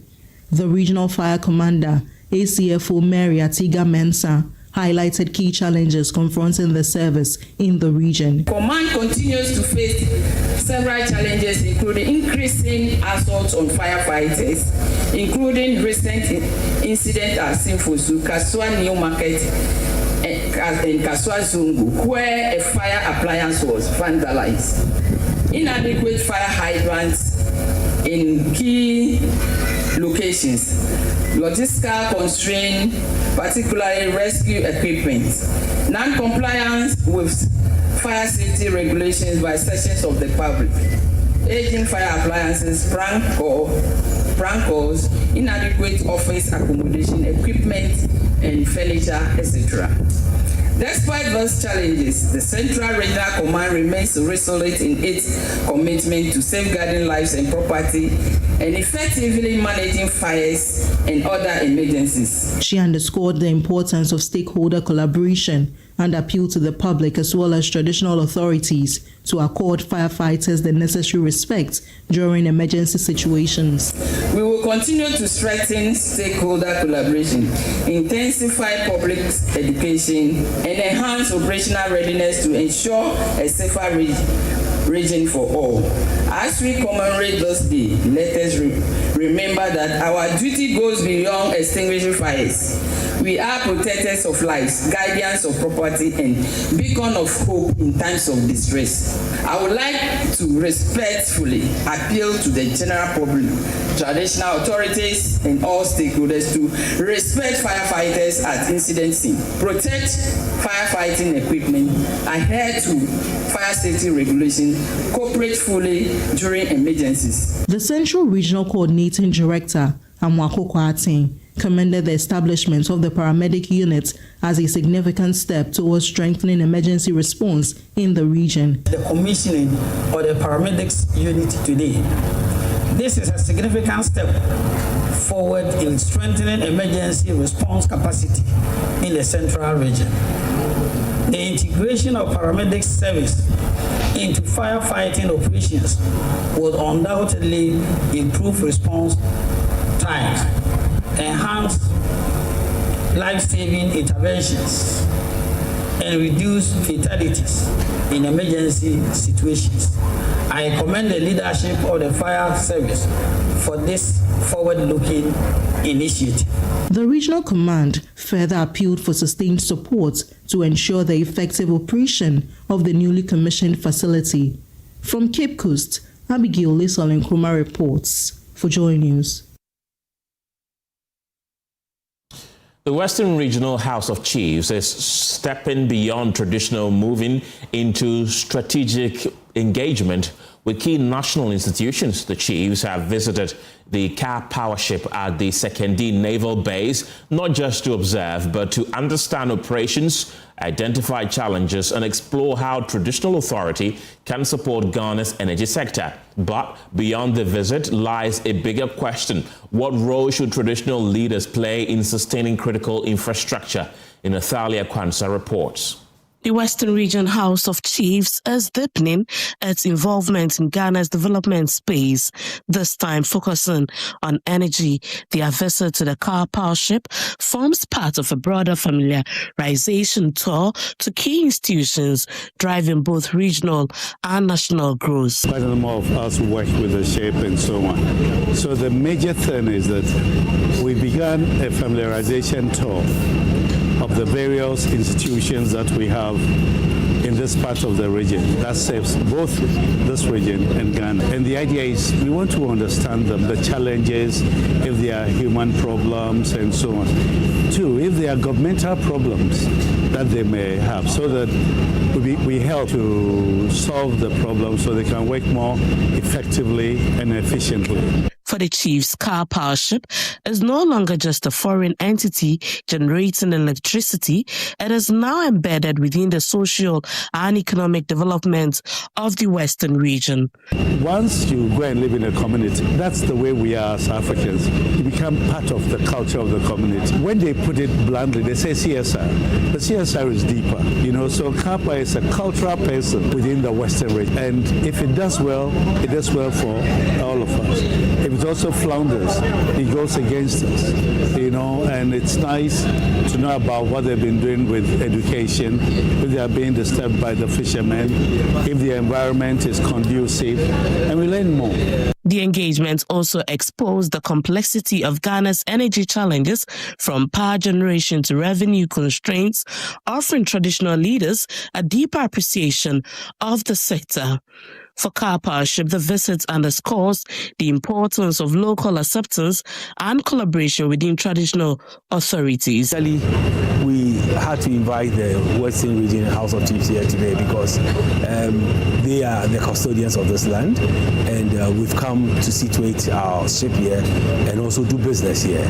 So it's just right for us to let them know exactly the type of business that we are running here, just for them to also know what our concerns are and some of our challenges, like they did rightly inquire from us as to whether we had some challenges, and also we also demonstrating to them some of the corporate social responsibilities that we are embarking here in this community. The company says the interaction has strengthened mutual trust while also bringing attention to pressing community concerns, especially youth empowerment.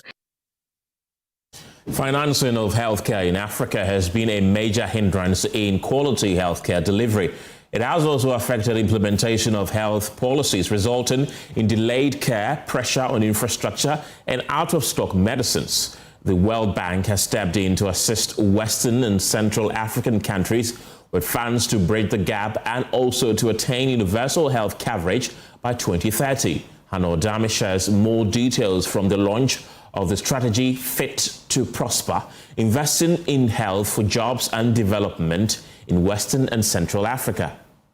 According to the World Bank, countries which invested in health security following the 2024 to 2026 Ebola outbreak fared better during COVID-19. Subsequent assessments has, however, indicated weakness in preparedness to detect and respond to health emergencies. The situation usually cripples the development of a country if not readily addressed.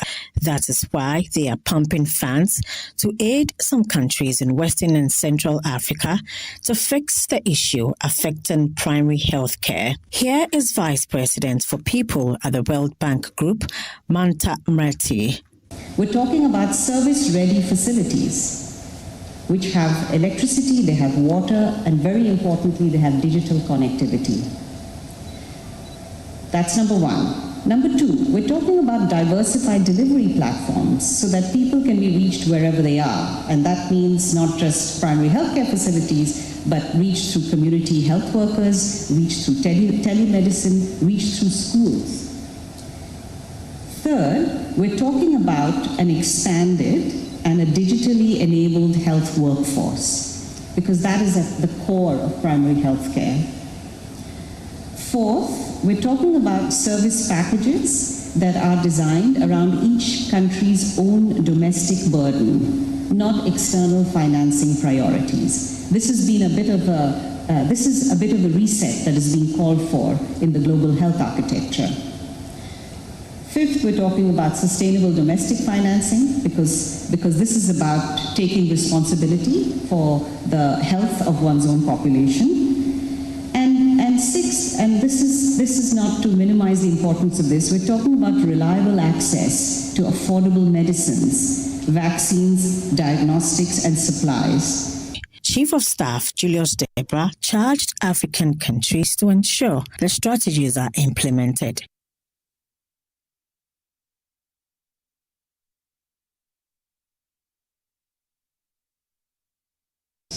No country can achieve health security alone.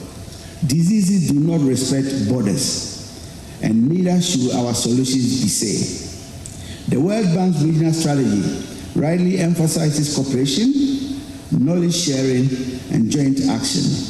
Ghana stands ready to play its part. We will continue to strengthen regional surveillance and emergency response systems, support local manufacturing of health products, and promote the exchange of knowledge and innovation across our region.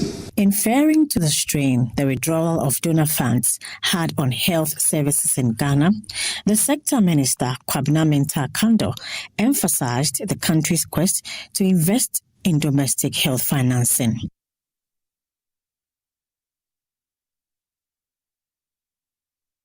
Ghana is willing and ready to invest domestically in where we need or where it's needed most. The uncapping of the national health insurance, where all the monies realized from the national health insurance levy is being invested in the health sector. Already, we are even exiting from some of this program. Gavi, they support us with a lot of our vaccines, but we are exiting.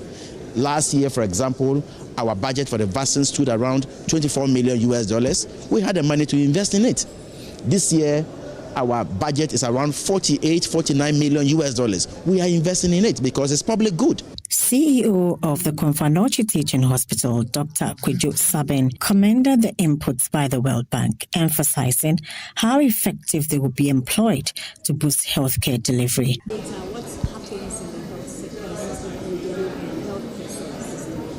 So without the data, it's like we'll be walking in the dark, trying to find our way out of it without much success, because we need to set objectives, and setting these objectives depends on what happens on the ground.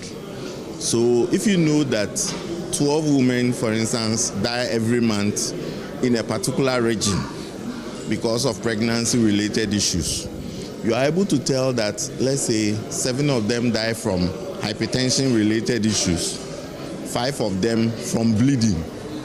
In that case, we will need to put in measures that will reduce the incidence of hypertension, and those who get hypertension can receive the necessary support so they will not die. If you take bleeding in pregnancy, then we can make sure that there's blood banks available, and then when women find themselves in emergencies, they can be conveyed to the nearest facility where they can get help. And then also to even increase the number of facilities where these women can be taken care of. The Canadian government has expressed its willingness to collaborate with Ghana on a number of policy initiatives aimed at driving national development. The Canadian High Commissioner to Ghana, Miriam Montrad, says several of the government's flagship programs, including the Big Push agenda, align with Canada's priorities, creating opportunities for deeper cooperation across key sectors. She notes that this alignment provides a strong basis for partnerships that can support infrastructure development and broader economic growth. She spoke to my colleague Noella Kariniale. There are lots of the priorities of the government of Ghana that are well aligned with our own priorities. So it's no longer about assisting, it's about what is the win-win for both of our countries. And I think Ghana is very much ready for that. So we are working collaboratively to find ways in which we can work together for the benefit of both of our countries. President Mahama has been talking a lot about his Big Push project. It's about the electricity grid. Road construction. Exactly. So that's very important as well. And Canada has a lot of offer. We have expertise. We have companies that can support in that regard. Education, technical vocational training is also very important. We continue to be very much involved in that regard. And then the regular things, you know, women empowerment, global health is important. I'm a strong proponent of women empowerment, and I champion this, as well as youth empowerment. So, as you can see, there are lots of areas that we have been working on and that we will continue working on, and I'm looking forward to what's coming next in our booming relationship with Ghana. Absolutely. The pause returns shortly after this break.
With Kidivite, distributed by NS Chemist Limited.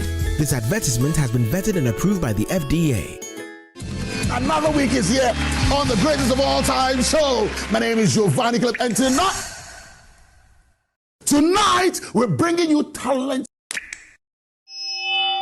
Contestant number 1, let's bring Baby Girl. Let's bring. You did it for you. Cut. Oh, there is a leakage. Where's the plumber? For quality and durability, insist on Syntex pipes. If you want quality, this be where you belong. Strong, tough, and reliable. Your perfect match to your trusted Syntex pipe. Syntex Vibe, it they carry water. No wahala. Syntex Vibe, it they make water they flow. Syntex, are you strong? Are you tough? Mothers give us everything, love, strength, and life itself. And it's time to give back. Joy FM present the Joy Mommy's Day Out. Join us on Saturday, May 9th, for a day bursting with thrills. We'll have your day packed with irresistible activities like paddle boating on calm waters, an adrenaline rush with horseback riding, quad biking, exciting safari tour, friendly competitions such as dance contests, and wrap the prize, a chance to meet the mysterious Ujafokwa crocodile revered as the protector, and to top it all off, a delicious feast of local dishes and drinks, accompanied by the sensational sounds of the Ajinkoro Band.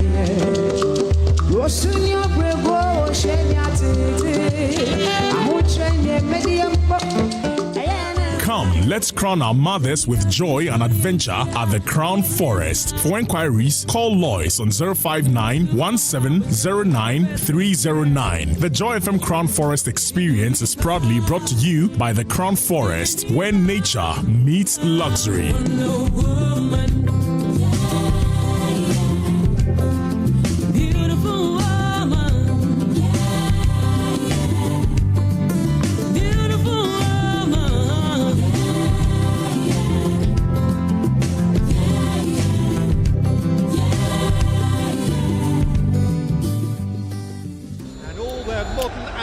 Pace. There is no margin for error. So much here is familiar. Over 1,900 games brought us here. There is not a sporting heat quite like this. But history doesn't care about the journey. The Premier League is the best league in the world. La Liga is far and beyond the biggest winner. It only remembers how it ends. You bought it. It's not a word. You bought it. 8 titles. 1 month of mayhem to decide them all. Outstanding from Patrick Dorgan.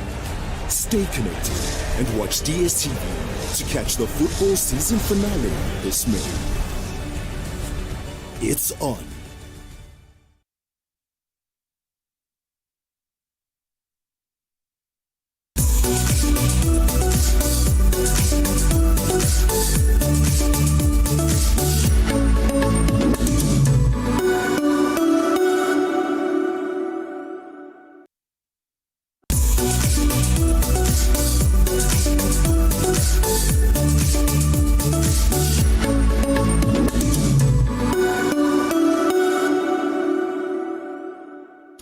Hello again. Time to spotlight individuals who are not just dreaming of change, but actively creating it.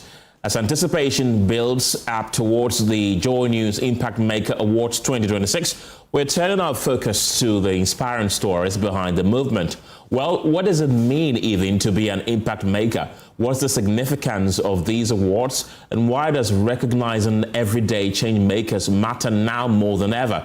Ahead of this year's awards night, slated for Friday, May 15th at the Labadi Beach Hotel here in Accra, the 4th edition of this awards show will be telecast live. In the studio with me is the coordinator of strategic partnerships and projects here at the multimedia group with the Joy Brands, Emefa Eli Etiamwa, for more of these answers that people have been yearning to ask. And also joining that Zoom, one of the finalists, Senior Success, Gwamita, and Ibrahim Musa, who is the head of strategy, policy and campaigns at Water Aid Ghana, a partner to the award scheme. You're welcome, ladies and gentlemen. Thank you, or lady and gentlemen, rather. Thank you very much for joining us.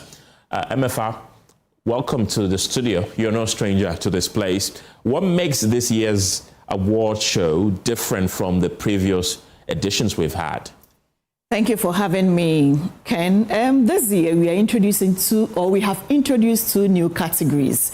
We have the Disability and Inclusion Impact Award. Then there is the Corporate Partner Impact Award. The Disability and Inclusion, of course, it speaks for its own title.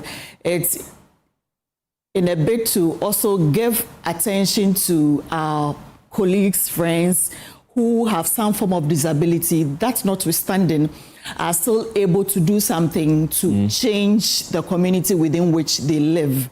And also to tell everyone around them that the fact that you have some form of disability does not mean that the world has come to an end for you. Either the fact that you are not able to make any form of impact in your community. Then the corporate partner impact award, that one is to look at corporate groups, who are doing a lot of things, not necessarily on the individual level, but as a group.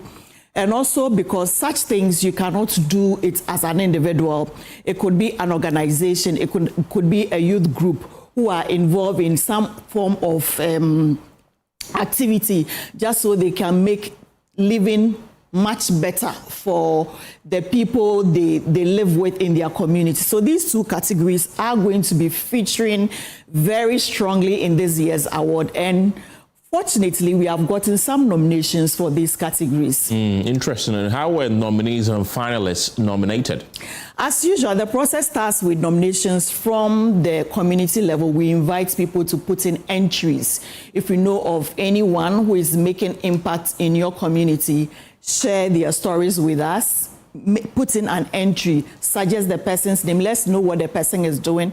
Then at the end of the day, the award scheme team would sit and then sift through the nominations that have come. Then the judges will take it from there to give us the finalists who they think deserve to be recognized at the national level. So that's how far we have come. And why is it important to celebrate these people at this level?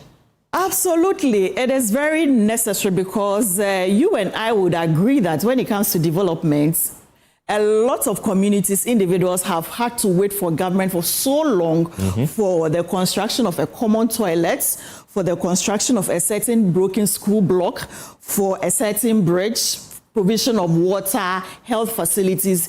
These things, people keep waiting on government to be able to to get the kind of social justice they want, but that never comes. Every election year comes in and goes, and they don't get what they want. And so we are having to focus on the individuals who are not just waiting for government, but are holding the bull by its horn and are saying that we are ready to lead the charge. All we need is your commitment. All we need is your support. All we need is for you to put your hands on deck with us, and then we are able to start from somewhere. So these are individuals who are leading in their communities, in the area of education, in the area of science and technology, in the area of health, in the area of provision of water, sanitation, and hygienic conditions. Individuals, not necessarily big organizations. And the interesting thing is that they do these things from their personal pockets. If you have some form of support, not on a commercial basis, just because of the impact they have made, and another NGO or organization will say, oh, I think you're doing great. Let's join hands with you so that you can expand your impact. And that is how these individuals are living or making the changes in their various communities. MF, don't go yet. Let's engage Senyor, who is joining us as part of one of the nominees. Welcome to the program. Tell us a bit about yourself and how you were nominated, really. Thank you so much for the opportunity. My name is Senyor Success Bomita. I'm a humanitarian leader and vice president of operations at Hope for Ghana. And with Hope for Ghana, we are working with a dedicated team to bring sustainable development across multiple regions in Ghana. And over the past 8 years, we've brought clean water to over 120 communities from the Volta region to the Eastern region to Bono East, Ahafo region, Northern region, and now we are in the Ashanti region. And we've also built 5 schools with all the modern facilities to aid in quality education. We've also established over 13 libraries and computer labs in public schools, and we've done medical relief in multiple regions, and we are also doing youth empowerment, where we are empowering the youth with practical skills for them to become useful citizens and not be a burden on the country. And what inspired you to start this journey? Thank you so much. My inspiration came from my upbringing. Growing up in rural Ghana, as I've seen or I've witnessed firsthand the struggles of women and children day by day as they try to get clean water and they end up with dirty, filthy, and polluted water that makes them sick. And this inspiration motivated me to join Hope for Ghana and make a meaningful impact and a sustainable one. And we are creating community-driven solutions that will not only live with us as a project, but will outlive us for generations to come. And how does it feel like to be recognized at this level? It is such a motivation for me and my team, as this recognition is an inspiration to us and it's an accelerator. As I've said earlier, there is a saying in Ewe, a proverb in Ewe, which says that when dancers are told they may break their backs, they are inspired to dance even more. So this recognition is a kind of a motivation for me and my team, and we are willing and committed to do more until all villages in Ghana have access to basic needs, and the name Hope for Ghana becomes even a household name, not just by recognition, but by impact. Senor, don't go yet. Let me bring in Ibrahim Musa, who is with Water Aid. Ibrahim, welcome to the program. What motivated your organization to partner with Joy News on this year's edition? Thank you very much. As an organization, we believe that water is life, and sanitation is dignity, and hygiene is health.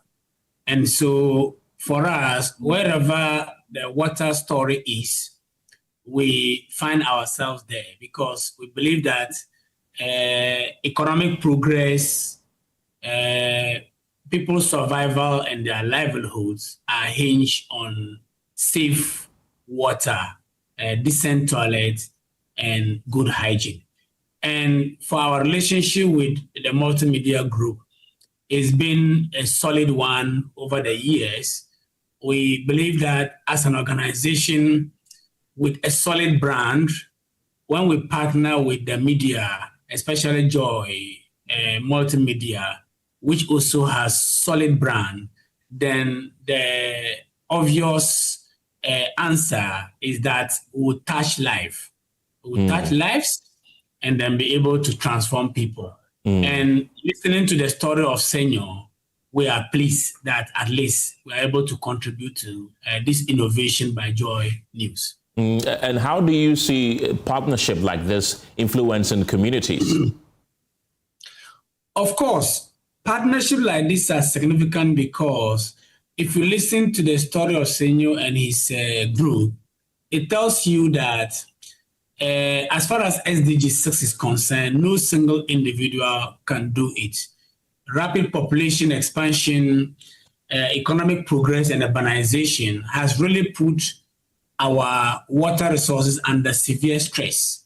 What government was able to do in the 60s is increasingly become difficult because resources are actually under competition with government finances.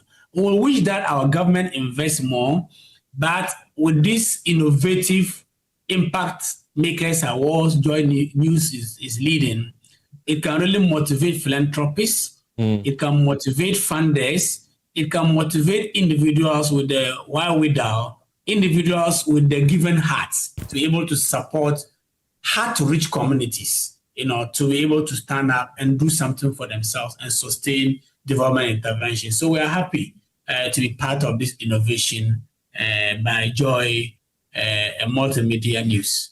I'll come back to MFI in the studio briefly, but I want to find out from you, are there future plans to continue supporting similar initiatives? Oh, for us, we will always support initiatives like this because that is what we stand for. in the past awards, we read the stories, we saw the changes that it made in communities' lives, children's lives, institutions, and how it turned the tides to promote livelihoods in communities. So for us, it's about working hard to ensure that we continuously generate the needed resources, and partnering with multimedia is one way that we are hopeful that it can be able to influence others, to be able to come to our side, either through with WaterAid or directly with multimedia to be able to do more. Right. Ibrahim Musa, thank you very much. He's the head of strategy, policy, and campaigns at WaterAid Ghana. MFA is leading the entire project. She's still with me in the studio. What should audiences expect when they come to the Labadi Beach Hotel on the 15th of May to witness the climax of the award? We are celebrating these community heroes. We are showcasing them to the world and the globe at large. These are people who are not waiting on anybody to bring about change in their communities or to make lives better for themselves. And so we want the world to see them, applaud them, and possibly even encourage them to do better. So on the 15th of May, it's an awards night, a dinner session. You would see all these finalists. This year, we are going to be celebrating 12 individuals, including the overall winner. We'll also have engagement with some key stakeholders. Of course, there are lots of people in the development sector who are equally interested in this initiative, just as WaterAid is. So they will also be joining us on Friday. And then also note that the session is exclusive to the awardees and partners. That's notwithstanding, it will be live on Joy News and on Joy FM. So not to worry if you don't get the opportunity to be at Labadi Beach Hotel.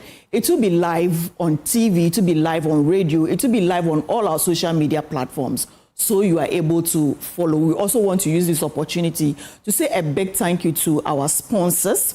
We want to thank the CEO Summit of Ghana. We also want to thank Labadi Beach Hotel. A big thank you to Sulas. We also want to say thank you so many of them who are in diverse ways supporting this award scheme, essentially to help these local heroes go far than we have all ever expected or hoped for. MFA Ellie, thank you very much. She's the coordinator of strategic partnerships and projects at the Joy Brands of the Multimedia Group Limited. I want to wrap up with, Senor, in 30 seconds, what changes are you hoping to bring to society in the next few years?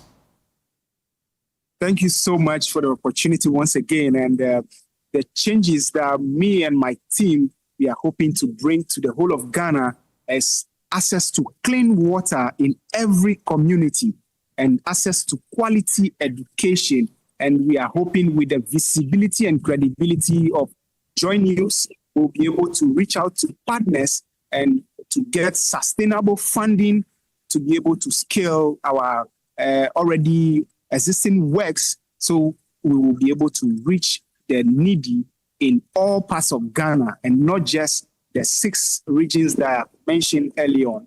And we are hoping that all the partners come together and do projects with us so that we can reach those in need. Thank you so much for the opportunity. And I want to thank all the partners and the sponsors of this Joy News Impact Makers Awards for bringing light where we're working locally, but now the whole nation is about to hear of us. Even beyond. Right, Senor Bomita, thank you very much for all the work you do, and I wish you all the best. He's a finalist at Joy News Impact Makers. Thank you once again. MFA also is the project lead of that particular event, which is coming up on the 15th of May at the Labadi Beach Hotel. The pulse returns after this break.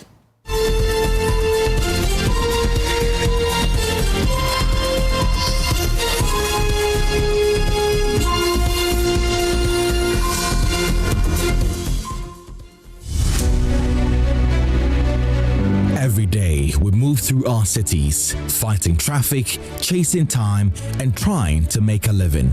But what if our cities worked better for us? Joy News, together with the amalgam of professional bodies, brings you a conversation that speaks to everyday life. Centers of prosperity at the center of the world. A closer look at how better city management can drive economic growth. Join the main speaker, David Ofosudote, as he breaks down what's not working and what must change. Wednesday, 6th May 2026 at 5 p.m. Live on Joy News and all our social media platforms. Better cities don't happen by chance. They are planned.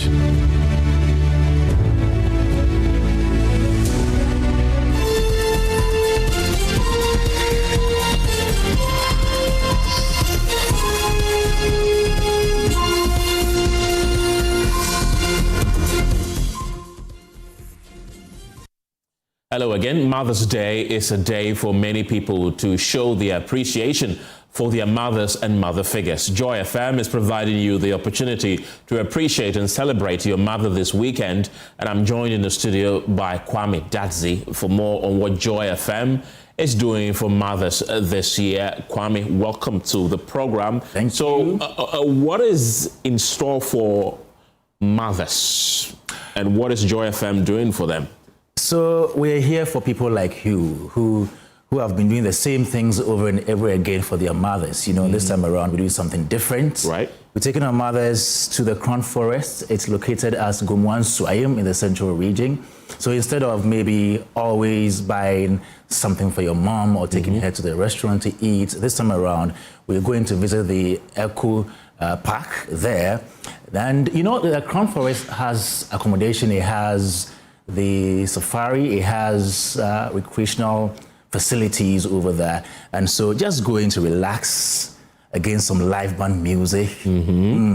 Like, according to India, where you go, live band music, high life, hip life, reggae, dancehall, and all that. So mommies are going to have a good time this Saturday. Yeah. So Mother's Day is on Sunday. Right. But we have decided to do the celebration earlier. So we are going on Saturday. We all gather at a location which will be made public to those going on Saturday. Before we leave, we serve breakfast. Okay. When we go there, there is lunch. So your transportation, your food is taken care of, and you're paying just 800 Ghana cedis one person. Right. 1,500 for two people. Very, very, very simple. I think it's and I know you're going to do that for your mom, for your aunties, for your wife, for your girlfriend. Sorry, girlfriends are not part of it. They're not? If your girlfriend is a mother, okay, that's cool. Okay. Yeah, so it's a new experience this time around. Mother's Day, we're starting early. It's Mommy's Day out by Joy FM. And yeah, again, the rate, 800 Ghana cedis single, 1,500 Ghana cedis double, happening on May 9, this Saturday.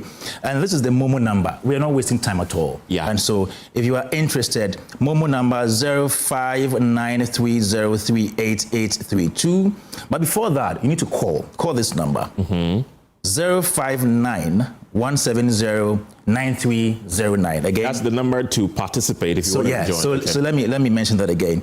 059-170-9309. If you want to be part of this trip, if you want mommy to be part of it, just call this number. You can call or WhatsApp Lois on 0591709309. And then after everything is done, after you've called the number, the Momo number is 0593038832. Yeah, that's the number. Yeah, I think the amount is fairly reasonable because this is a moment that your mother will cherish forever, and you don't get to do that every day. Competition is there. Yeah, they will go horse riding. Yeah, quad biking, and a lot of other things happening there.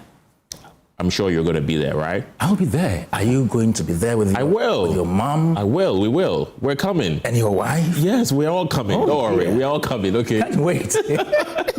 Mohammed Dadzi, thank you very much for passing through. And that is it. Those are the activities lined up for you this Mother's Day in partnership with Joy FM. You do not want to miss it. And as he mentioned, the rate is 800 Ghana cedis for single, 1,500 Ghana cedis for double. Please call the numbers that you see on the flyer to grab your ticket. You can't afford to miss it. Well, that's it for the polls this evening. For more news, you can log on to myjoyonline.com. Thank you very much for being a part of the show. The news team returns at 7 p.m. with News Prime. My name is Kenneth Gyasi. Have a good evening.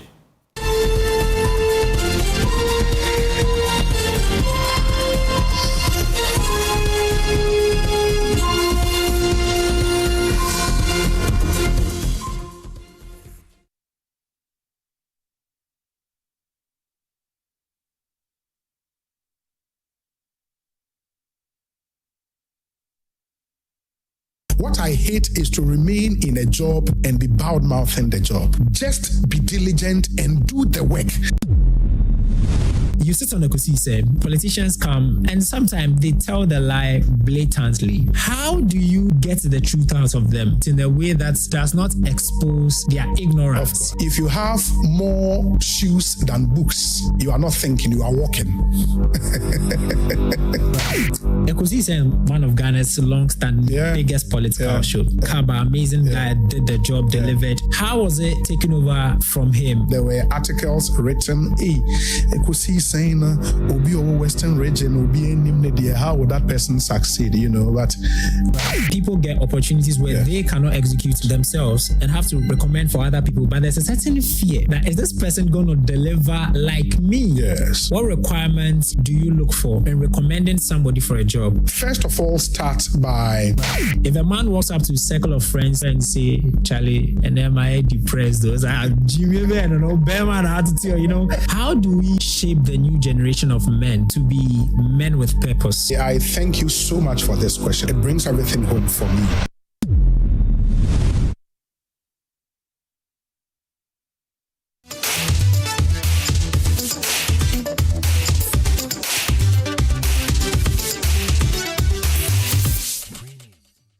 International Amo Fest 2026 took place over the weekend at Alliance Francaise in Accra. The event recorded a massive turnout, with patrons treated to an exciting lineup of performances from both local and international artists. KMG of Joy Prime was the MC for the night.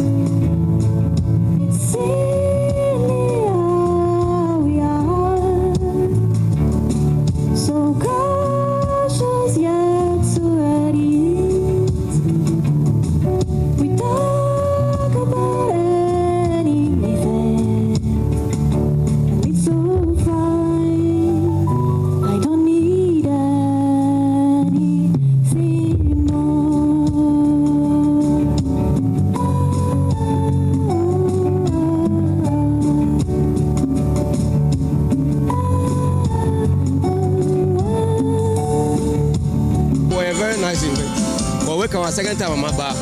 Now I will say nice. It's a man best I for us beba. I'm was a very nice thing. I'm all the time. I think say you go far.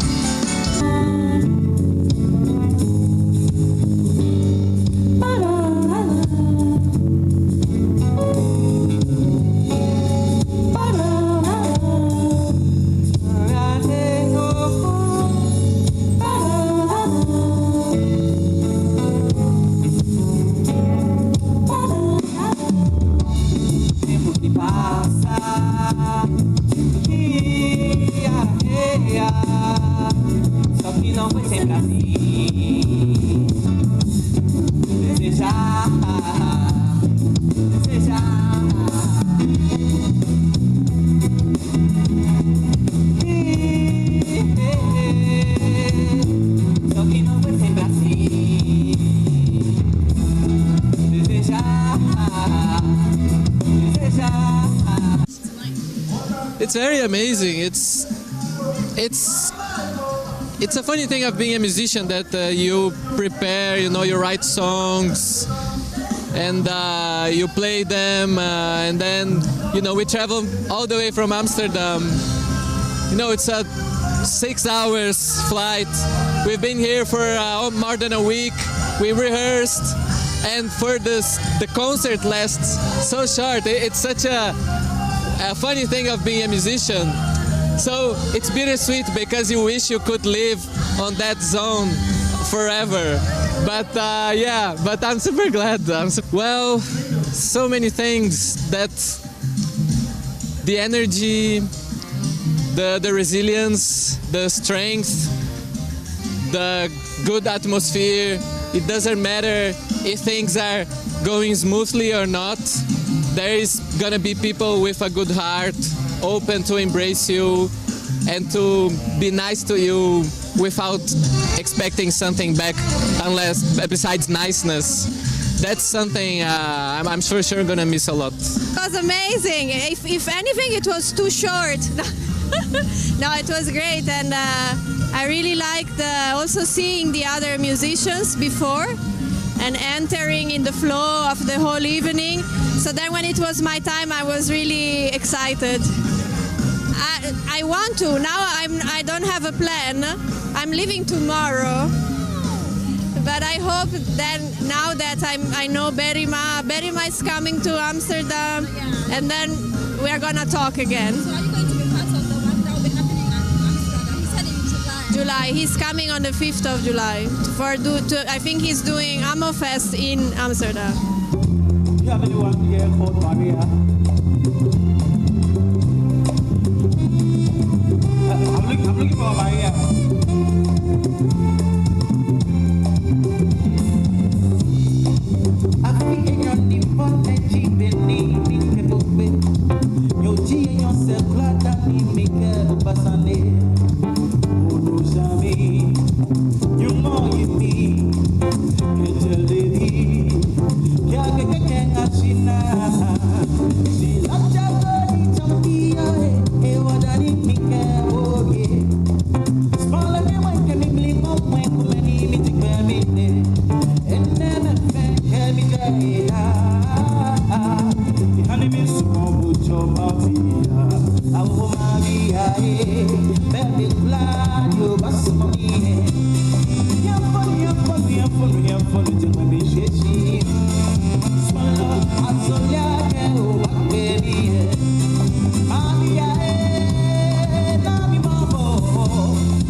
So I just searching on the Google Map, and they said recently they have a music show. So I came here to enjoy jazz music. You give them 5K, they go to Accra, they spend 4K. Yeah, might be, but Ghana is quite a long way from Norway.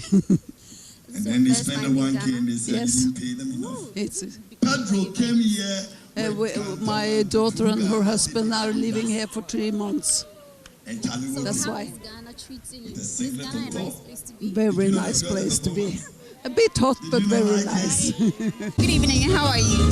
I'm doing good. Is today your first time at the Amo Fest? Oh yeah. So how is the vibe already? Are you enjoying what you are seeing? Are you happy to be here? Oh yeah, I'm enjoying. Yeah. Oh, I like the vibe, yeah. Because I like how it's going. Some people are saying that they don't understand the Italy and the Brazilian language. So I think with what Amu is about to do, you are going to be more excited. But for what we've seen already, how excited are you? Oh, like 10 out of 10. You know, music is dynamic, so we need that different style of music in our settings, in our current settings now. So I love what I'm seeing. I love what I'm hearing. I'm enjoying myself.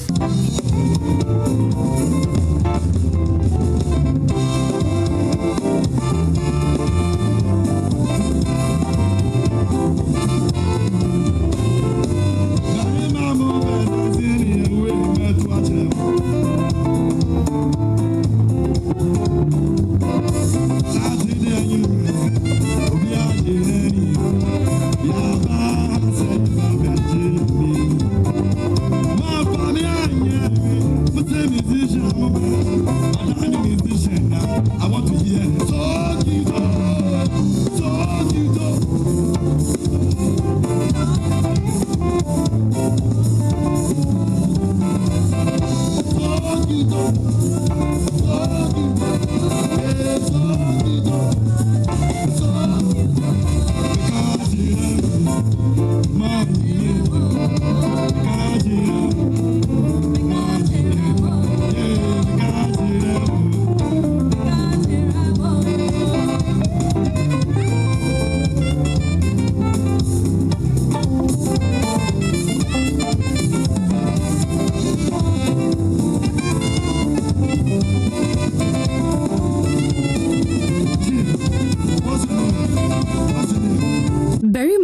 Amin, the brain behind AMOFest, expressed his excitement and shared plans to expand the festival beyond Ghana, with Nigeria being a possible next destination. I want to see everybody that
We are here for the discerning listener. You know, people that like good music. So I'm glad that people are receiving it. Accra has become a bed and breakfast place, you know, but we have to start to enjoy different things, you know, because Accra is becoming a global village for all the diasporans around the world. And so our taste in music must reflect that. Maybe next year I go to Nigeria, you never know, to show them that the king of our life is coming to Nigeria. And thank you guys for coming. You guys have been amazing. You've been with me for a long time. Joy Prime, you're my people. Participants at the event also shared their excitement, expressing appreciation for the performances and their love for high life music. Oh, it's refreshing. It's something different. I'm learning a lot and I'm enjoying the show. I see it as a special thing, a special entertainment for the Ghanaian, youth. I can say, and at the same time, it's Amo is selling Ghana to the world, you know. So I'm so happy, I'm pleased, you know, and I'm happy to be part of it. Oh, the performance are very good. Yeah. So we are now waiting for the main man. I think I like cool jazz. I prefer cool jazz. I think it's very calm. You see, sometimes I feel stressed. If I can listen to some cool jazz, it can help me to relax. I am going to put it on my calendar, and every time, if any day, any year, any month, I will be here. I saw a couple of whites blending with the blacks on stage, and in fact, it's very fantastic.